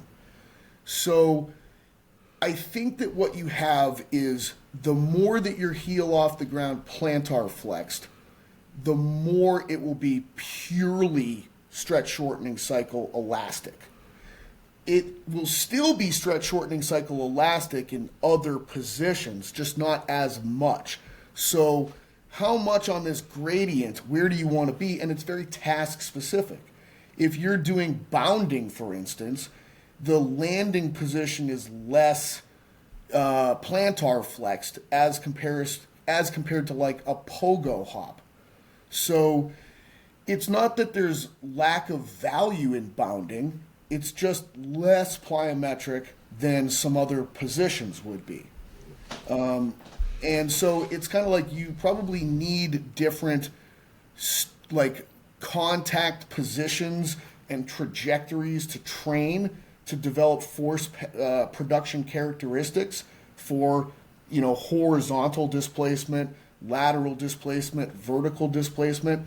It's just, are we talking about how much displacement, that which creates the greatest displacement, or are we talking about that which is most stretch shortening cycle? Because they are probably different depending upon different tasks.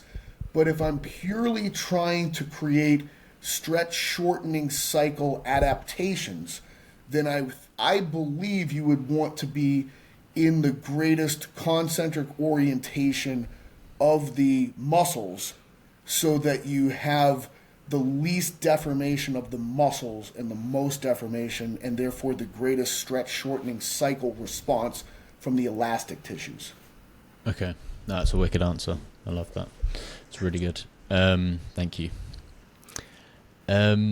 Hypertrophy. I really like some of the stuff that's coming out of these plyo guys these days. Yeah, you enjoying it? Yeah, or Yeah, like what do you like about it? well, I like the deep tier stuff because it's a different thought process.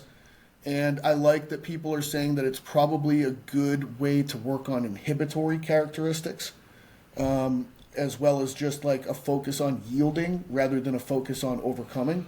And it's like, I like to train. I've always liked to train, and I like people that seem to like to train and have really good thoughts on training. And I'm like, yeah, like let's really dive into this topic. Like when people focus on something and they're like pulling it apart and putting pieces together, I'm like, this is awesome stuff. Please, more of it. Like, Have you? and then I want to try it because I haven't. I used to do it back in the day. It's almost like when you're old enough, you'll see things come back again. So I remember when the Adam Archuleta stuff was brand new and everybody was, all about Jay Schroeder's training and, the low squat foot jump stuff and low squat split squat foot jumps and that stuff. And now I'm like, oh, it's coming back. Like, I haven't seen low squat foot jump in quite a while, and I like this forward backwards low squat foot jump. That's a cool little twist on it. So yeah, I'm all about it, man. Have you had a chat with Matt McInnes Watson yet? Is I that haven't yet, but I like a lot of his stuff. I like his music selection on his videos as well. Like, that's a good lens for me to view it through and be like, this is a bro, and I like this. And he's like, he always talks about where he's got his information from, and he says it himself. It's all from old S&C coaches from 60, 70 years ago. So he's very open about all of that. He's great. That would be one thing I would love your podcast to come back for you guys to have a chat about these topics, because I think that would I'd be happy to, man. hugely valuable for the industry. He's got a great thought process from everything I've seen him do. I love categorical thinkers. I love the approach to scaling things towards progress. So yeah, I mean, I really dig everything he's talking about, and I really enjoy the implementation and the explanations and the logic. It helped learning from him helped me understand your model significantly better, because of all this orientation of tissues and how it will be the tendon muscular junction deforming rather than like that.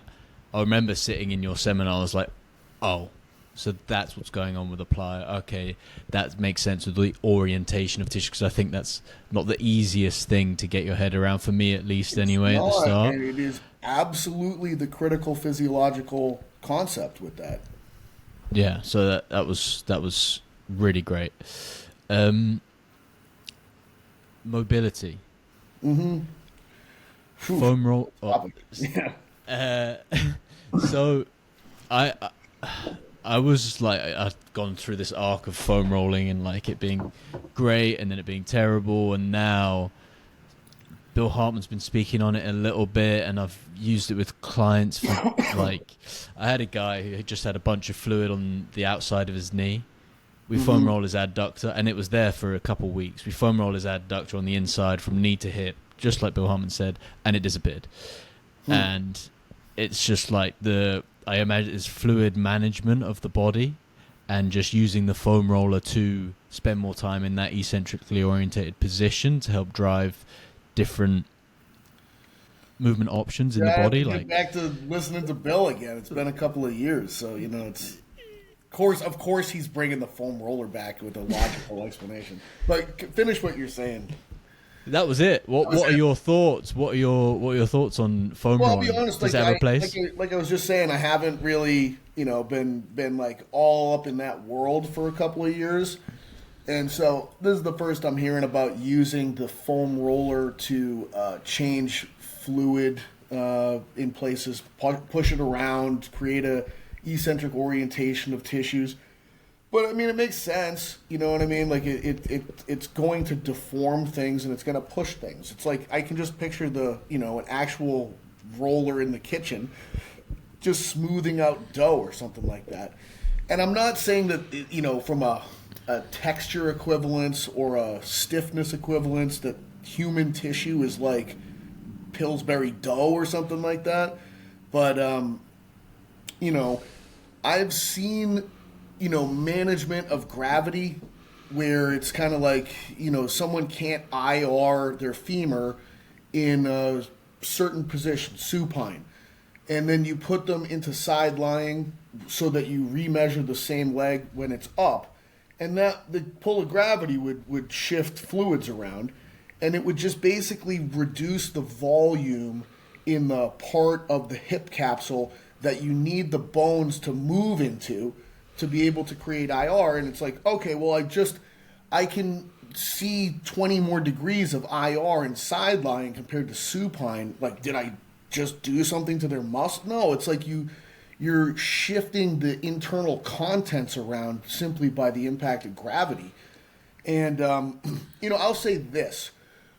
My experience with bodybuilding and performance enhancing drugs has great lessons in regards to fluid and motion, because certain drugs have a very strong osmotic effect so that they draw fluid into the cell and they expand the volume of the cell so that the muscle cell is just taking up more space. And when that's happening, I can't move. Nobody can move. You just turn into the Tin Man. You're just like, oh God, my shoes have to be tied. I can't even see them. Like, how am I going to tie them? And as you go into contest prep and you're reducing fluid volume and all those levels are coming down, it's like I can actually move in a way that's like quasi-impressive from a mobility standpoint. And so, yeah, I think that it's probably more about your ability to push fluids in and out of compartments. Like, that's probably what muscles are doing. And, again, like, I go back to the really original Bill principles of that, bones can't move into the direction that's occupied by volume. Okay, that's the real problem. And so you need to reduce the volume in the direction that the bone is trying to move so that the bone can actually move into that direction. So that's, I think, like if the foam roller pushes volume out of a directional space for bones to move in, now they can move into that direction. And that would be the use of the foam roller. Yeah, like from a super simplistic concept. Like if you are a huge jacked bodybuilder with gigantic arms, you're like, I can't touch my shoulder. And the reason you can't touch your shoulder is because the forearm bones are running into the volume of the bicep and they can't go any farther. If you were able to shrink that volume, boom, you'd keep going. It's the same when you try to do a toe touch and you run into the volume of your stomach. It's like, oh, I can't go anymore. And you have to reduce the volume there with like an exhale and the movement of the ribs being able to go now into this open space. And you can go that way. So the first order principle is you will increase the range of motion in the overcoming direction by reducing the volume in the space that you're trying to move into from an overcoming perspective. But the opposite holds true about yielding, okay? When you're trying to do a toe touch, the muscles on the back side of your body are the yielding tissues. And you need to increase volume and expansion into that space to allow for more yielding range of motion. So it's always this play between shrinking on the on the overcoming side and expanding on the yielding side. That's really what it is. And any tool that's able to drive that will net you the more motion. Yeah. Great. It's weird wrapping my head around all of this with the foam roller as well. Because up it's till simple like 3 motion weeks style. ago, I Yeah. was like, fuck foam rollers. Yep. And now I'm like, oh, they can do things. And it's awesome. Because I literally just think what happened was that, but potentially, I have no idea. Like, it could have been 100 other things. Maybe he slept better or whatever.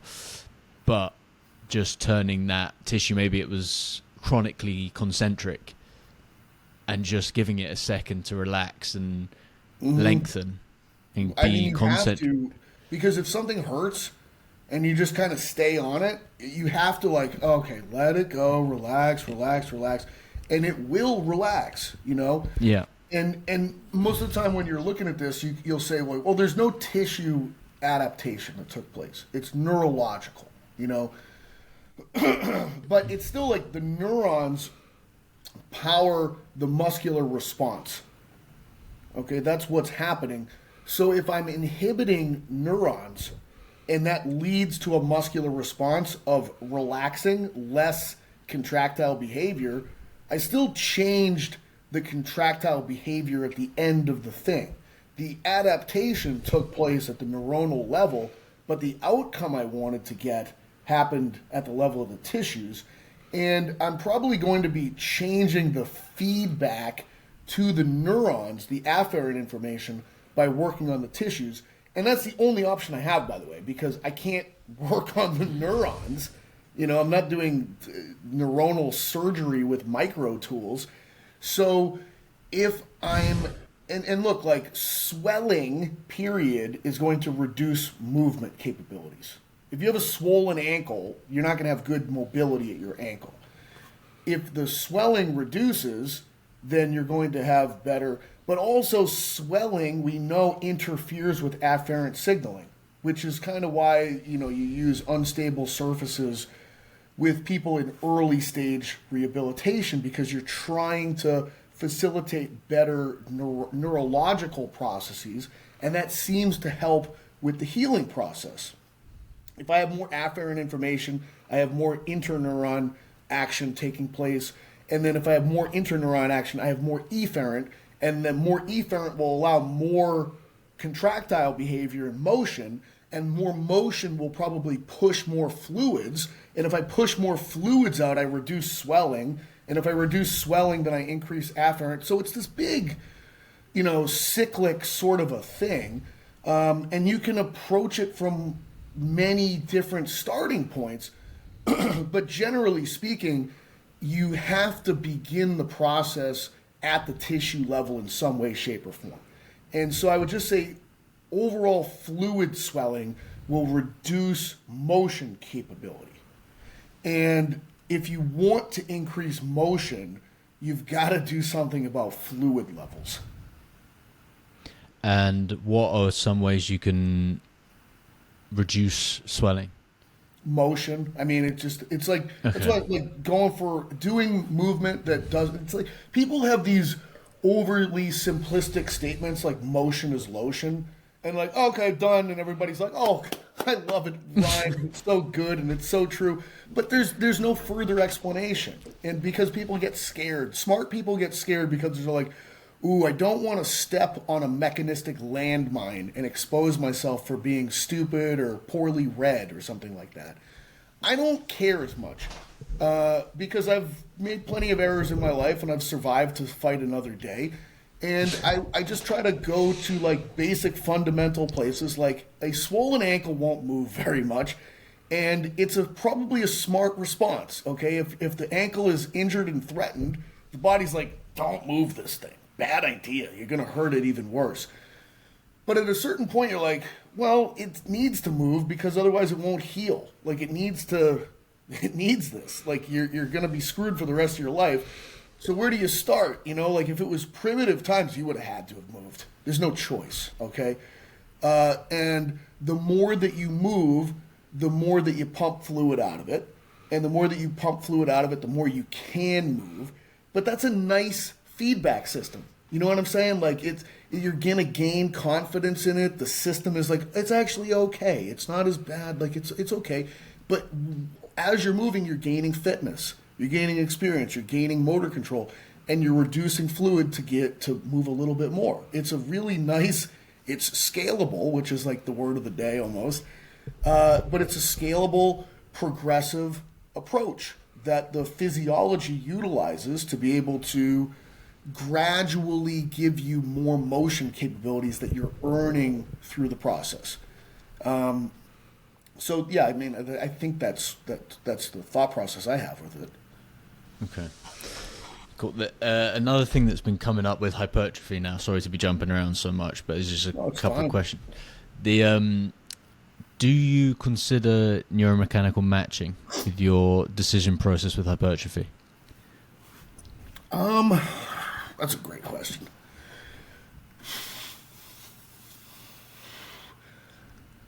I do, but not in the way that neuromechanical matching people do. Okay, I think that the less matching you have, the better the exercise for hypertrophy in a lot of ways. That would be controversial, I think. Yeah, so, the thought would be that the more, as a very classical example of NMM thought process, the glutes become more leveraged for extending the hip the more that you move towards hip extension. So you're perfectly neuromechanically matched for glute work on hip extension when you are reaching peak hip extension. However, it seems as though that which drives glute hypertrophy the most is creating hip extension when you are in deep hip flexion because the glutes are stretched. Okay? Now, so that's kind of what I mean by this. The point of most leverage is not necessarily the point of joint position most associated with that which will grow that specific muscle for that joint action. I use NMM more from the perspective of core exercises that I'm using to try to promote better table test outcomes. So if I am trying to work on hip extension as a table test outcome, I'm looking to really maximize the recruitment of the glute in positions of hip extension from a hip extended place. And what I typically see is that's the best way to gain more hip extension in a table test and to be able to give that to a person going forward. But from a hypertrophy perspective, I don't think that neuromechanical matching is the ideal thought process to utilize. I think that it seems as though creating peak external torque in the positions of stretch for that muscle is the right thought process to work from in order to find that which will drive growth. So in a squat, for instance, as you're descending into the squat, your hips are horizontally moving away from midline. And as the hips move horizontally away from midline, the external torque is increasing at the hip. And it's just that corresponds with greater depth in a squat and greater stretch on the glutes. So it's really just like it's tension as a concept. Like you have to increase tension at the glutes because the external torque is that's the trigger for it.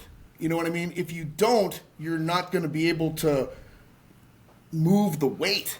Like the weight is going to move you and bury you. You've got to match the demand with the supply. So the demand is torque, and the supply would be muscular tension and force production in response to that demand. So I don't think that muscles grow. Muscles to me grow based on responses to torque. You know, that's the only variable that really matters to me. And it tends to be for most exercises that higher levels of torque correspond to greater positions of stretch. You know, a hinge, the lower that you hinge, the more that your hips are moving away from midline, and midline is where the weight is. And so the more horizontal distance, the more torque, and you have to match that torque. Same with the squat, same with the press. And I think pulling exercises are a little bit more challenging, you know, because there doesn't tend to be this greater horizontal distance with free weights in the stretch. And I think that's why back development in bodybuilding is oftentimes the most lagging part of the body, and why you hear these redundant statements in bodybuilding is like, well, you know, the show's won from the back. Most guys, if there's across the board part of the body that most guys are lacking, it's back. And I'm just thinking, well, it's because it's trained the worst. Yeah, great explanation. One thing I hear with neuromechanical matching, can you dive into it a little bit, is it's the most efficient path for the body to take, and the other muscles switch off. Yeah. But when you are producing high levels of force or getting close to failure, there is, at least theoretically, but I think experientially as well, a lot of co-contractions going on around the joints. And tissues aren't turning off, they're turning on. And these studies don't seem to be done in this realm of where you've got these, like, it doesn't, that's the thing that doesn't make sense to me with neuromechanical matching. I mean, neuromechanical matching is an attempt to explain why we recruit, what we recruit, when we recruit it. That's its goal, you know?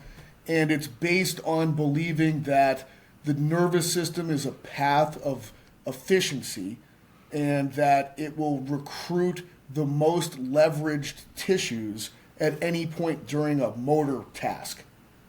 Okay, that's the thought process, and that makes some level of sense. And then people try to create corresponding matches by utilizing EMG analysis primarily. And EMG analysis is biased towards, you're going to see more EMG when muscles are producing force in their short positions.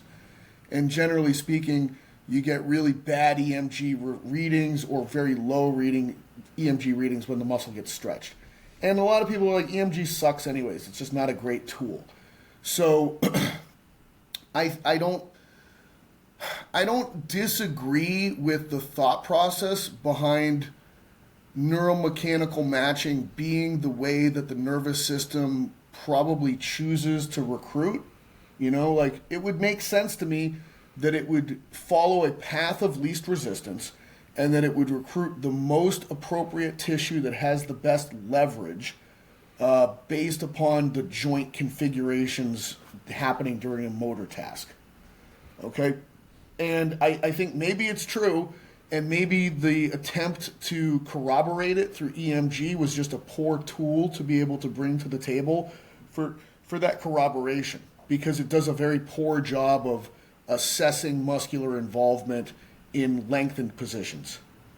So I just think, like, hey, we the one that we do know works really well is the Henneman size principle, okay? And that is essentially saying that muscle recruitment increases based on force demands, and that as you increase the demands for force, you will recruit more fibers and more muscles to be able to do it.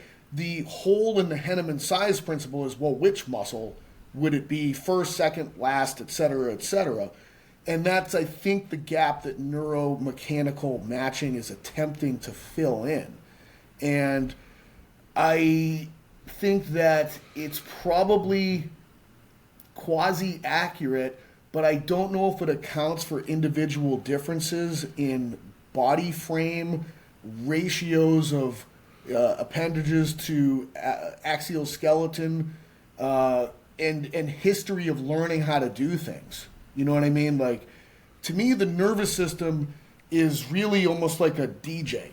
Like, it remembers certain songs, and it remembers the beats and the sequence and how to start it.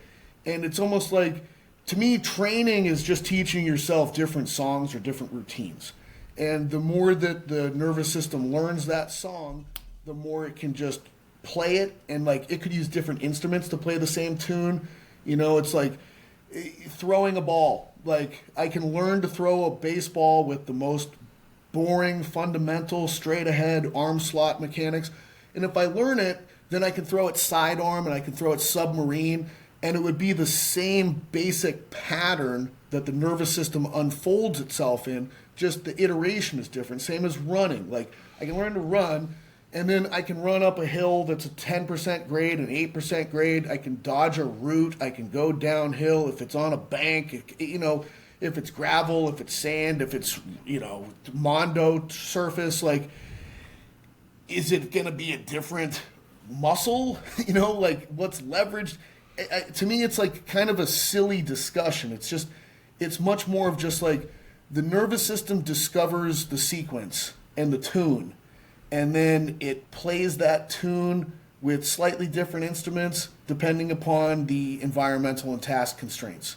But the general, like I could learn a famous speech of Winston Churchill's, and if I memorized it, I could say it out loud, or I could type it, or I could write it by hand, and it's still the same memory that I've got. I just unfold the memory with slightly different iterative processes depending upon the way in which you're asking me to unfold the memory. Okay. One thing around as well around this topic that I really struggle to get my head around is the limb arc model, and when we have like max propulsion with throwing or punching, it's generally in the the midpoint in the arc, but we have the most amount of torque produced in a lengthened position at a particular muscle. So, you can finish. So do we have the most amount of force in the midpoint, but is that because of the momentum coming from that lengthened position that makes that max propulsion?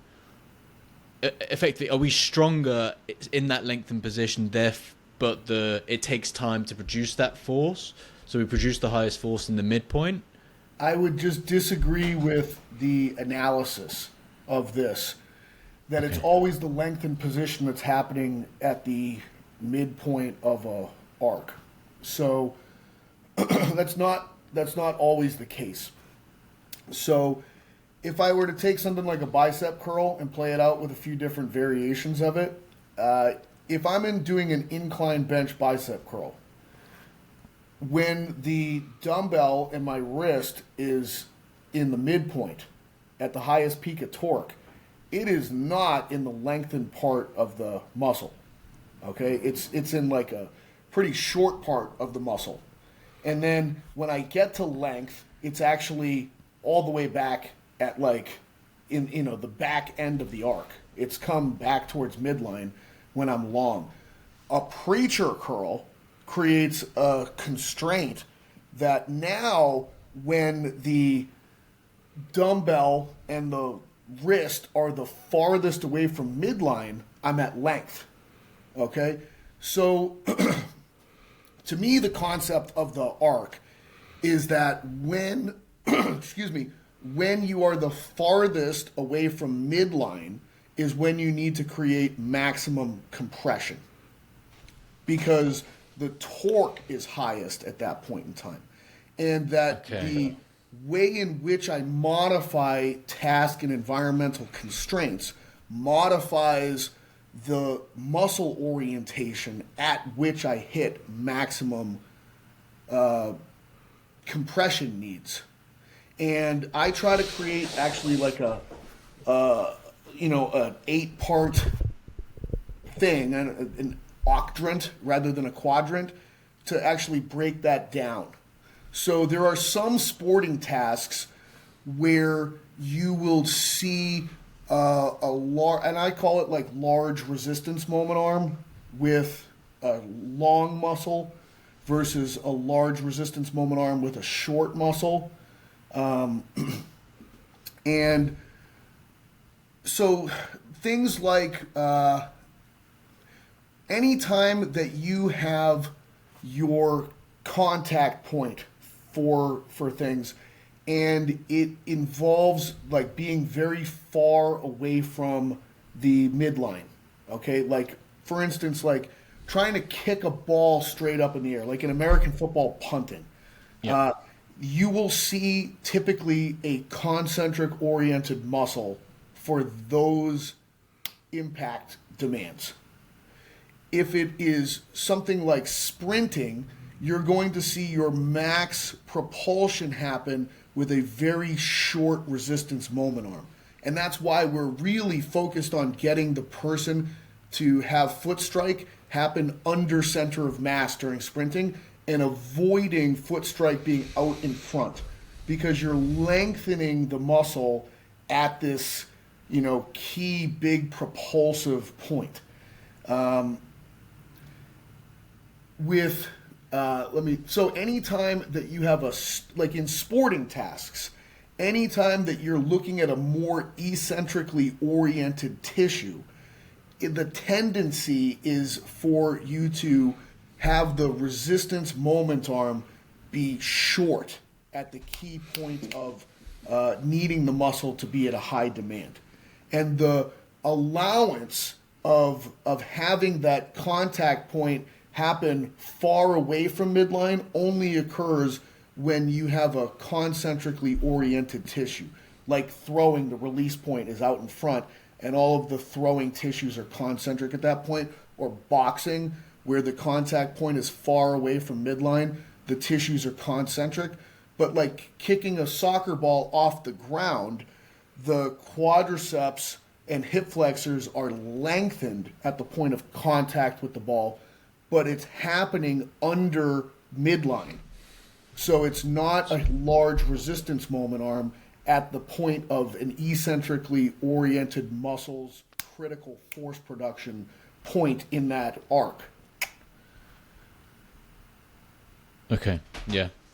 Thanks for clarifying that. I think my error was just where the limb arc model lines up with different exercises.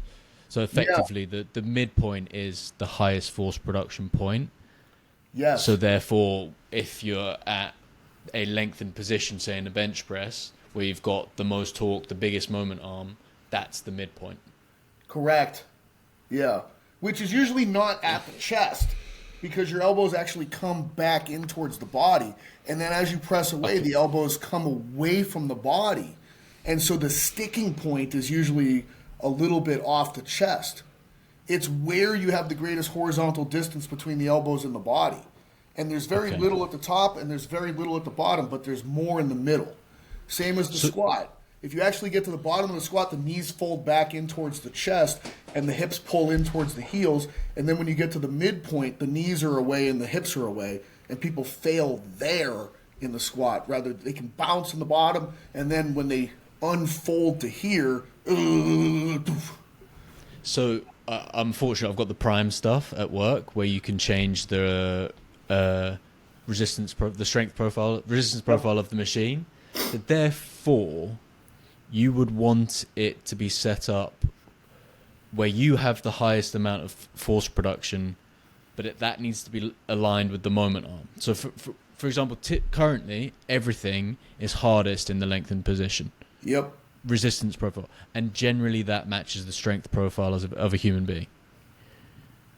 I think oftentimes what you'll see is people don't fail at peak length. Okay, yeah, that's fully my experience. Usually they fail midpoint in the mid zone somewhere, and that is where the joint actions create maximal external torque. Okay, so you're like with a prime piece, it's like you have the body's joint actions related to horizontal distance from pivot point of the body, and then you also have the machine's weight position relative to the axis point of the machine. So the swing arm versus the pivot point. And like, the more that the weight is horizontally under the pivot point, the less it weighs. And the more that the weight is horizontally away from the pivot point, the heavier it weighs. So the prime, it's like as the exercise descends, it moves horizontally away from the pivot point. That's the premise of that concept. But you're also thinking about the human and their joints and where their joints are relative to midline stuff as well. So it's those two interacting things. And the human tends to have smaller resistance moment arms based on their joint positions at peak stretch. And the machine now has its greatest resistance moment arm at length. So there's this interplay. You know what I mean? That's what you're kind of working from. Free weights, it's usually like the failure point happens midway. Okay, like is kind of what I'm saying. And you can modify that based upon the resistance profile of the machine, where a lengthened profile machine might just staple gun you at complete length. Because even though the human's resistance moment arm joint profile is biased towards it not being hardest at length, the machine overwhelms that with its resistance profile being dramatically harder at length. So you can't even budge it out of that like fully stretched place. Yeah, ours we can adjust the resistance profile, like so you can have. We just change the point of axis, so as you discussed, which is really useful. And I'm currently just setting everything up in that, so it's hardest at that lengthened position. And then it's like my main question is, and I've seen Coach Kasim talk about this. It's like you want it optimally hard throughout the range to get the best overall stimulus, and that seems to be putting all the machines where it's hardest in the lengthened position of the tissues. Yep. Is that how you set it up with your training? Yeah, I generally bias every exercise. The profile of the exercise, I try to create a bias towards it being hardest when I'm at stretch. That's basically it. Yeah. Okay. Cool. Yeah. And it's more that like when I'm thinking about like, so tension is the mechanistic thing that mechanically drives the growth process. And I just think there's two forms of tension that when I think of it. There is the tension that has to be met based upon the external torque, which is derived from the resistance profile of the exercise.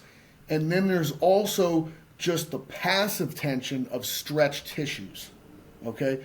So if it's a free weight squat, for instance, the mechanical tension of the exercise is maximized at the point where my knees are horizontally most forward and my hips are horizontally most backwards.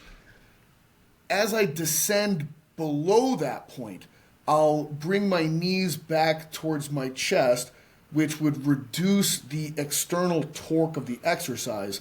I'll bring my hips horizontally closer to my heels, which reduces the external torque of the exercise. But I'm stretching my quadriceps even more because I'm in even deeper knee flexion. And I'm stretching my glutes even more because I'm in deeper hip flexion. So I'm gaining that passive tension at the absolute bottom of the exercise. And then I'm gaining maximum active tension at the midpoint of the free weight exercise with the squat, because that, again, the horizontal distance. So I just think that like you have two boxes that you can check as far as tension is concerned. You have the full stretch, and then you have the torque component of it. I think that when we bias the exercise towards being heaviest at full stretch, we're just sort of combining those things at the same time. So the typical barbell squat or front squat or however you want it is not optimal for that resistance profile to strength Yeah, profile. because you would actually want it to be ever so slightly lighter at the midpoint than it is at the absolute bottom, because you have a slight torque advantage comparatively at the bottom where you're horizontally closer with your hips and your knees as compared to the midpoint. So if I can have a little bit more machine or exercise based torque from where the weight is relative to the pivot point of the machine at the bottom of your squat where your leverages are slightly better, then it decreases when your leverages are slightly worse. I think I'm actually able to maximize the time at which I can correspondingly give you the best tension stimuli.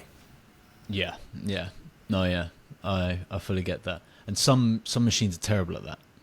So Oh, bad, like hammer strength so pressing bad, pieces. It's like so bad. 4 times heavier at lockout than it is at stretch. It's impossible.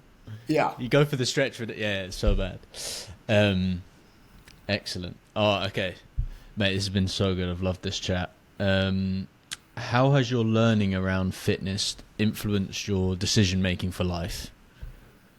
I don't know if it's been that great, you know what I mean? Because I make all kinds of bad life decisions all the time. I think I'm like very specialized in knowing a few things, and I don't think that there's a tremendous carryover to other things necessarily. It's almost like saying that you're going to pass a history test by reading a chemistry book.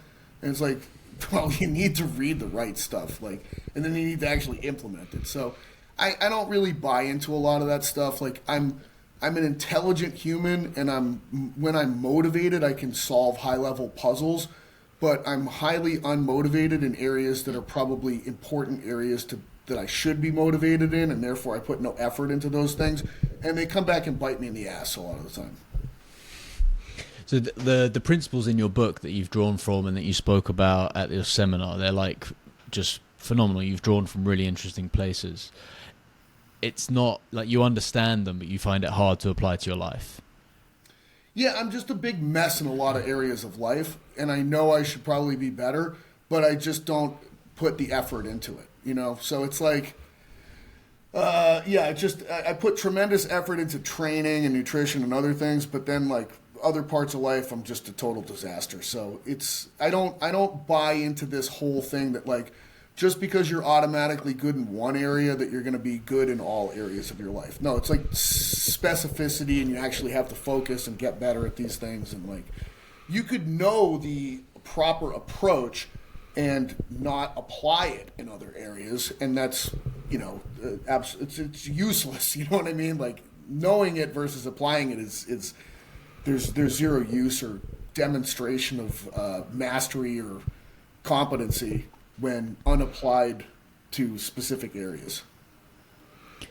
You spoke about Zen and the Art of Motorcycle Maintenance. Is that one of your top books 100%. still? 100. And what did you get? I'm so surprised when I heard you say that, because I first tried to read that book 10 years ago and failed massively, and then revisited it, and it's my most gifted book to friends, and no one can finish it. No one gets through good it. too. And the end is so good. It's just so good. I might have to reread that book after this conversation. Yeah. What did you like about it? Well, number one, it's just brilliant. So well written. The flow of it's incredible. But I loved the the whole thing about why Socrates had to be killed, in regards to, you know, basically telling the sophists that you cannot define the good, and that qualitative things ultimately you can't do anything with them at the end of your analysis, that everything ultimately has to be quantified to do anything with it, and that you can't even define things that are in the category of quality at the end. Like, you know, it's just this basic question of define good. And it's impossible. It's like, well, I like it, and it's better than things I don't like, and it doesn't suck. It's like you can only define it by what it's not in some ways. You can't define it by what it is. And then your attempts to measure it are always going to be flummoxed. There's always going to be some weird thing that comes in and like prevents you from proving it or measuring it. And, when I'm talking about it from the perspective of teaching a seminar, I usually bring up Gray Cook. And I say that Gray Cook tried to create a scale to measure good movement. And he should have had a conversation with Socrates, because Socrates would have told him that that's an absolutely futile thing to try to do. You can't measure the good.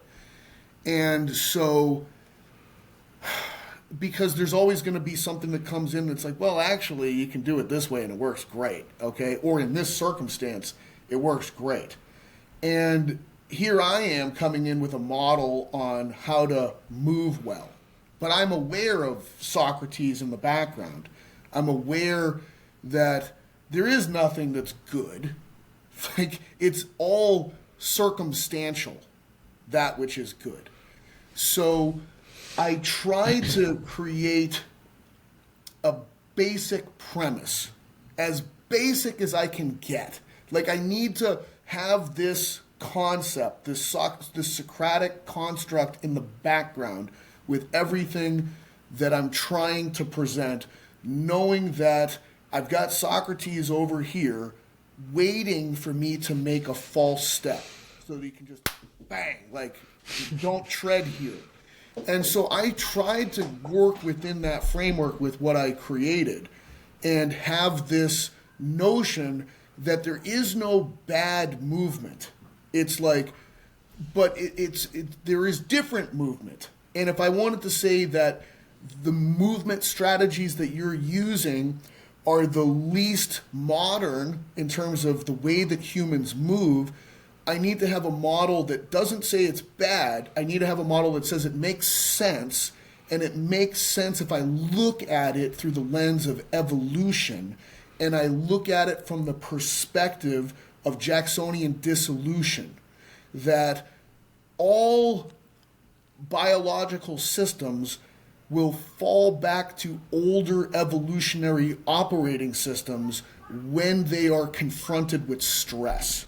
And that I just call it the movement system, will do the same thing. So that we are upright bipedal mammals. And we are one of only a couple upright bipedal mammals. Birds are also in that category. But we have a different gait cycle and different way of walking as compared to birds do. And that which differentiates us, like, so if I follow the history of movement, it starts with organisms that are purely expansive and compressive in nature, an amoeba, and I have those inside my body. I have a heart, I have lungs. These are pretty amoeba-like sorts of movement systems. And they're the oldest, like, they're super old from an evolutionary time period perspective. Then I have a spine, okay? And the oldest animals in phylum Chordata are fish. And a fish has a very specific spinal movement strategy, which is a frontal plane spinal movement. Now, when fish made the big jump to going to land, amphibian and reptile, those animals are still adopting a frontal plane spinal engine strategy. And so you have, they walk like this, and snakes basically swim on the ground. But there was a jump where it went to mammals. And the mammalian jump is super interesting because mammals adopted a sagittal spinal strategy. And we see this in a most prolific manner with the mammals that went back to the ocean, with whales and dolphins, because they swim with a sagittal spinal strategy. So it's really interesting when you compare a whale in the water to a snake on the land, because a snake is swimming on terrestrial surfaces and a whale is quadrupedal running in the water. Okay? Then we have this evolutionary step within the mammal chordata family going into primates, and with us going into bipedal strategies. And if you look, the bifurcation of chimpanzees and humans is the interesting point to look with this, because chimpanzees are still basically quadrupeds. Humans went on this other trajectory of bipedal.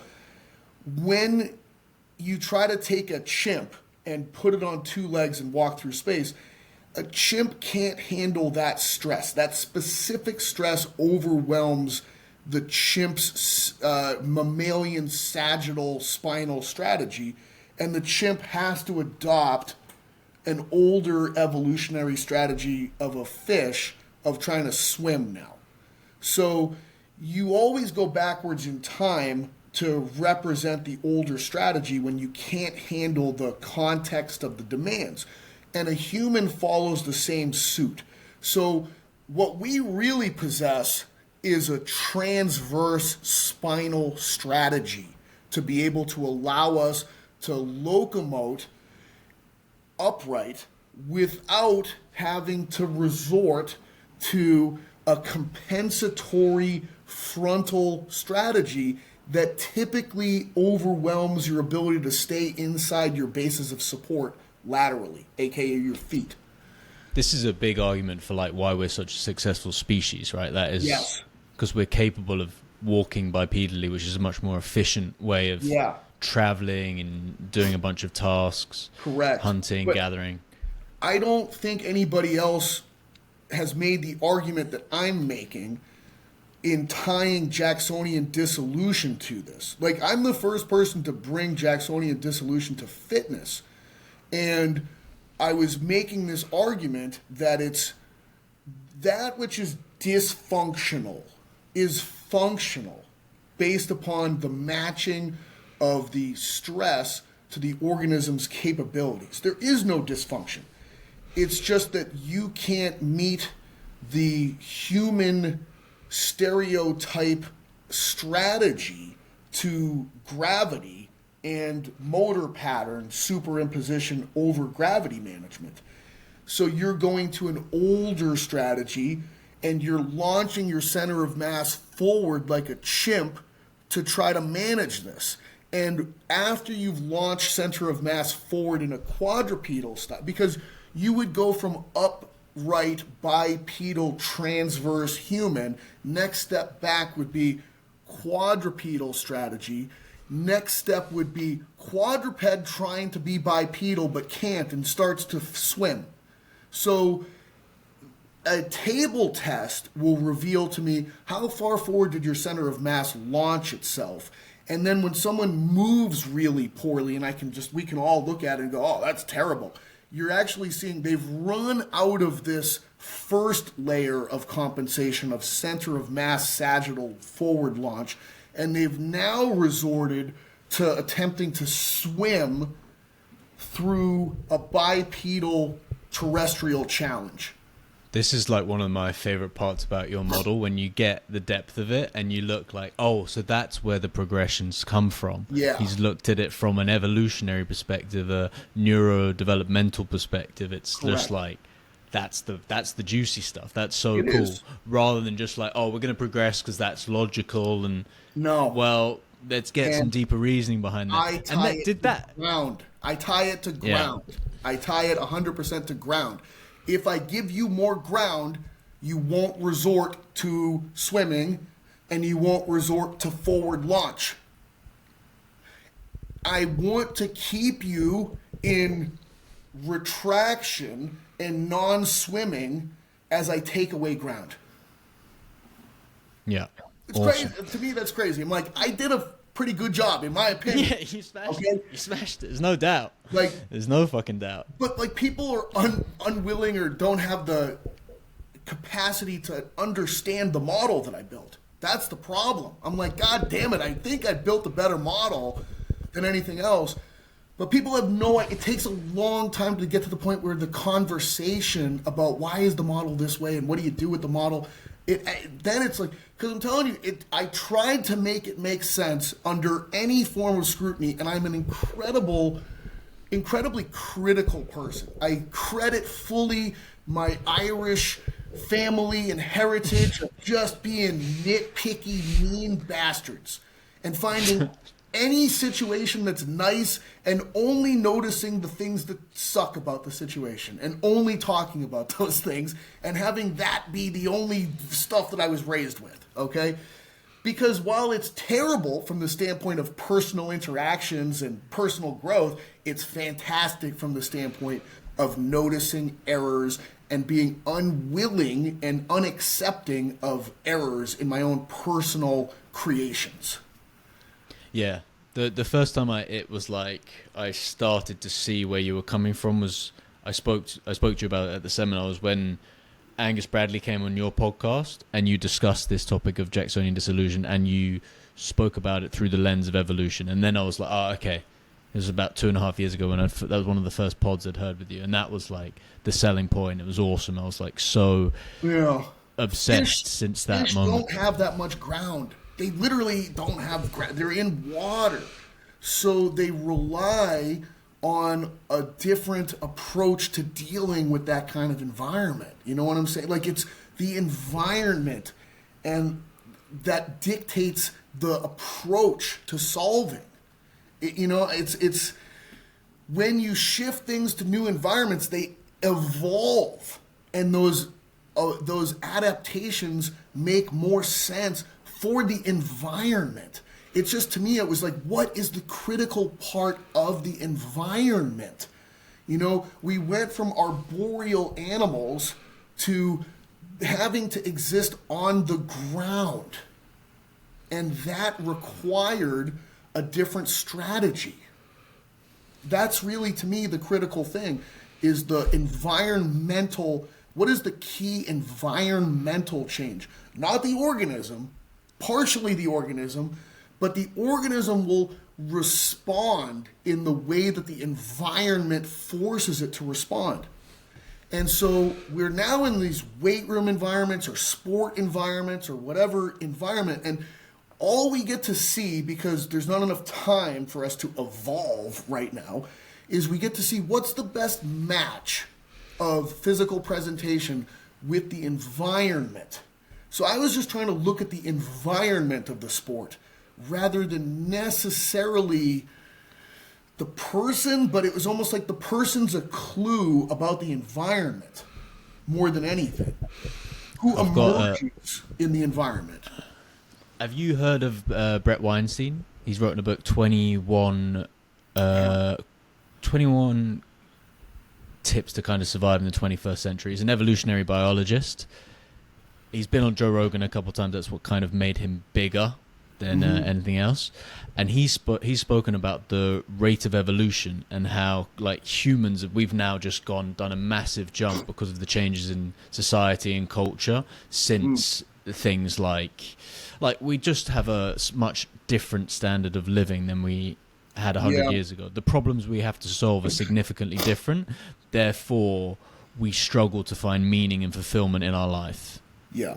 And he speaks about that from this evolutionary perspective, and like the economy and meaning aren't aligned for humans. So how have you found meaning in your work?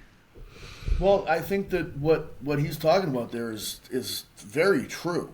And I struggle with feeling as though I don't derive much meaning or purposefulness in life.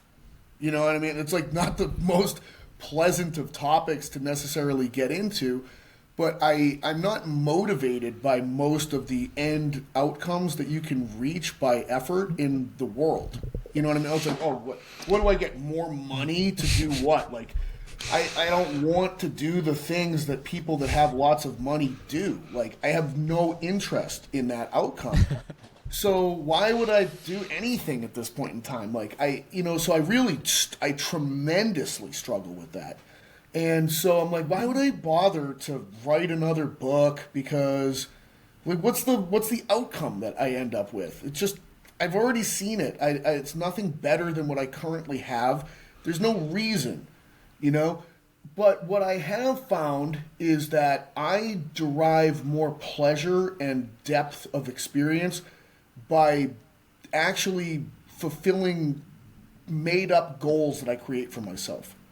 And they begin to take on more and more meaning the more that I go into them.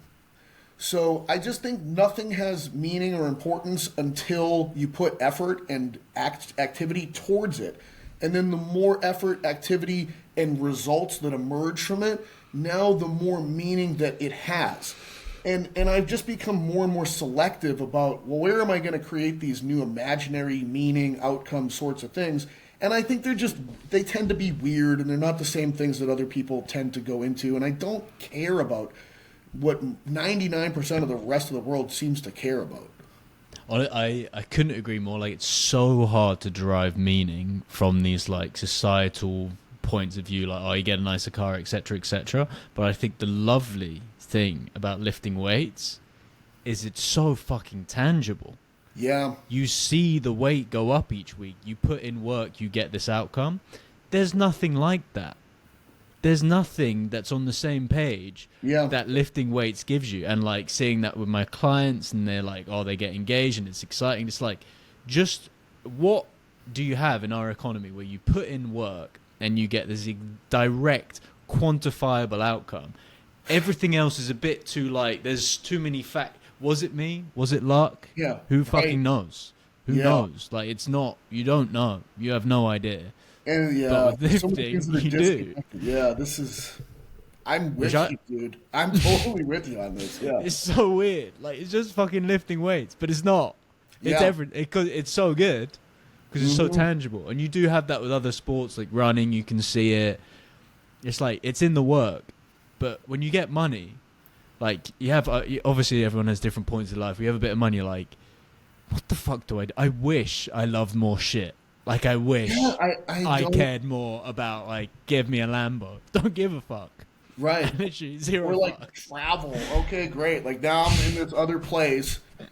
It's hot here. There's a beach. There's some water.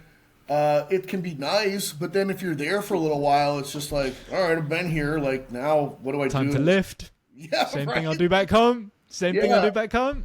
Yeah, and I've had it in different areas. It's like, oh, a beautiful woman. I never had one of those when I was younger, and I've been told that they're great, and then you get it, and you're like, man, this is a big headache. Like, this is oh my God, this is terrible. I need to get out of this ASAP.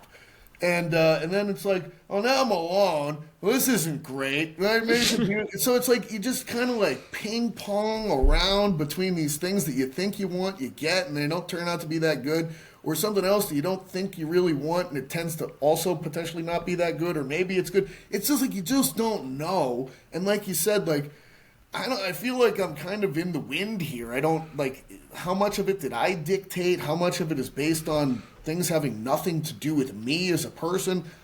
But, like, this is, I think that, I love Voltaire. And, Candide, Voltaire, the French, like, thinker and existential thinker. And, he's one of the most brilliant people that's ever lived. And Candide is one of his, like, classics. And he really delves into this notion of, like, the premise is that it attacks the notion that everything happens for a reason, and that this is all for the greater good, and this is the best of all possible worlds. Because I feel like he just heard people say those things, and it's just such a naive, stupid, like, thought to have about the world that you live in. And it just probably drove him nuts. And so he wrote this book as sort of an attack on that. And where it ends is that the character attempts every religion and every philosophy and every possible thing to bring him happiness and satisfaction. None of it works, travels the entire world. And then at the end of it, it's this thing where the only thing that makes satisfaction and happiness is Was lifting. well, he called it cultivating your own garden. Okay, Okay. Like you'll find your garden in life, and it's going to be real simple. And the more that you master the cultivation of your own garden, that's the only thing that will sustainably bring satisfaction and happiness to you. And you'll discover more and more about this garden over time and become more interested. And God damn it, I think he nailed it. I think he nailed it harder than anybody. That's all you're going to end up with in this life is figuring out your own garden, and then you can let it go to shit, okay? But you're going to that'll make you feel bad, okay? And if you stay on top of this thing, best case you can hope for. But it's actually, Awesome. It's beautiful. It really is beautiful. This goes back to where we started. Almost the simplest ideas are always beautiful, and they're as close to truth as And I'll possible. tell you what, they can grow and go. You just got to start in the right place. Yeah. No, please write that second book. That would be super cool to see and to read. No, I really, it's one of these ones where I'm like, I got to do it. I keep talking about it and I keep explaining it. But, I've actually read books on writing books, which is kind of hilarious. But I think it's important. If you're going to plan on writing books, you should read books that teach you how to write books. And the most common chapters across these books are procrastination. And because that's what you do. Like every writer is a horrible procrastinator. And the thought is almost like it's been flipped on its head. That procrastination might actually be good because you're just not ready. Like you're just not ready, period. And you're trying to work it out. You're trying to find the things that you're uncertain about, and you're not ready to do it because you're a little uncertain.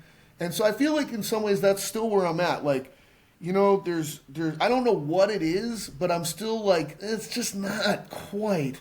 And it's also like, what kind of hell you're about to step into with actually writing it, because it's the equivalent of hard training, but for your brain. And it's like, do I really want to run this marathon PR? Do I really want to, oh my God, enter this fight camp? Do I want to do this thing? Oh, Jesus. And so at a certain point, it's like, yeah, and you just start. And day one is unimpressive, but it gets the ball rolling. So, but I'm still in this place where I'm like, oh, because I'll tell you, writing that first one was one of the hardest things I've ever done. I mean, it shows it's that good. I don't think it would be that good if it was easy. Oh, it sucked. It was so hard. It was just so friggin' hard. Oh, yeah. It literally has to be. I think it literally has to be. Yeah. It can't be easy. It literally has to be. Mm-hmm. Another thing I would love to see, and you said you would do another pod with Bill Hartman. That one pod that you guys did was just, I think you need to have more of those conversations because there's very few people on your level in our industry.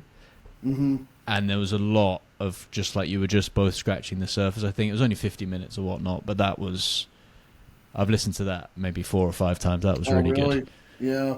It's been a while too. I just again, it was like the podcast. I was like, I don't know. I'm not good at talking to people. I don't want to do this. Did you feel like you weren't learning enough? No, it wasn't that. It was just so hard to schedule things and then do it and find time, and it's a pain in the ass, Yeah. Okay. Fair enough. Yeah. I'm very unwilling. Everything in my life revolves around training. It really does. So it's kind of like, well, I can't schedule it remotely close to when I might have to train in a given day, which is like this 3-hour window in the middle of the day.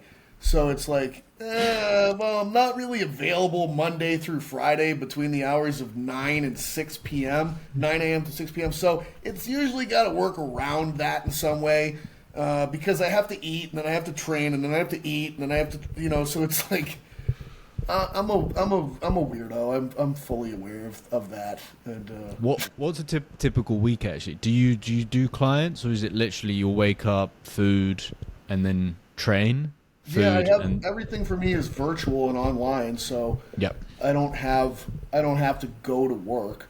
So it's I have split custody of my son, and so there are some days where I bring him to school or I'm picking him up from school, and but otherwise it's sort of like it's just based around eating schedule and training schedule, and then like communicating with people through my phone for feedback on their programming or whatever else. So it's like it's a pretty weird life in a lot of ways.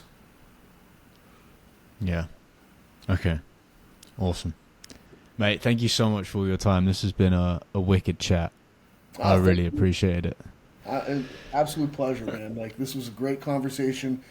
It's always really nice when I can interact with someone on the specifics of this and the deeper concepts, because a lot of times it'll be, an introduction to the introduction of the introduction, and it's like that's boring. Like, Yeah, I didn't want to have that chat because you've already had that with other people and it's already yeah, out there. So I wanted to not have that conversation because I thought you've already done that enough. yeah, I actually have a question. I'm thinking about doing Zach Couples in yeah. person matrix. Have you done it? I have, man. And Zach and I kind of started in on this stuff at the same time, right around the same time. We did a lot of courses together, like hung out a lot at like Bill's house after stuff and other cities. And Zach is a special dude. There's very few people that have the intelligence, the background, the creative capabilities. Like he's the total package. Okay, so that's definitely worth doing. 100%. I really want to get to the intensive as well. So, but do you think Zach? It would be better to start with Zach. Yeah, I think the order doesn't matter as much. Okay. It's like watching the Marvel Universe movies where it's like you can kind of start anywhere and ping pong around and you'll figure out the plot line, and sometimes it's more fun to do it out of sequence anyways. Cool. Amazing. All right. Thank you so much, Pat. Is there anything else you want to say or whatnot? No, that's great, man. This is an awesome conversation. Thrilled to have it, and thank you for having me on. Yeah. Thanks so much. That was wicked. Hope you have a good day. Are You you as well. training? I am about to eat and train. Enjoy, man. See you later. You got it. Bye. Oh. End session.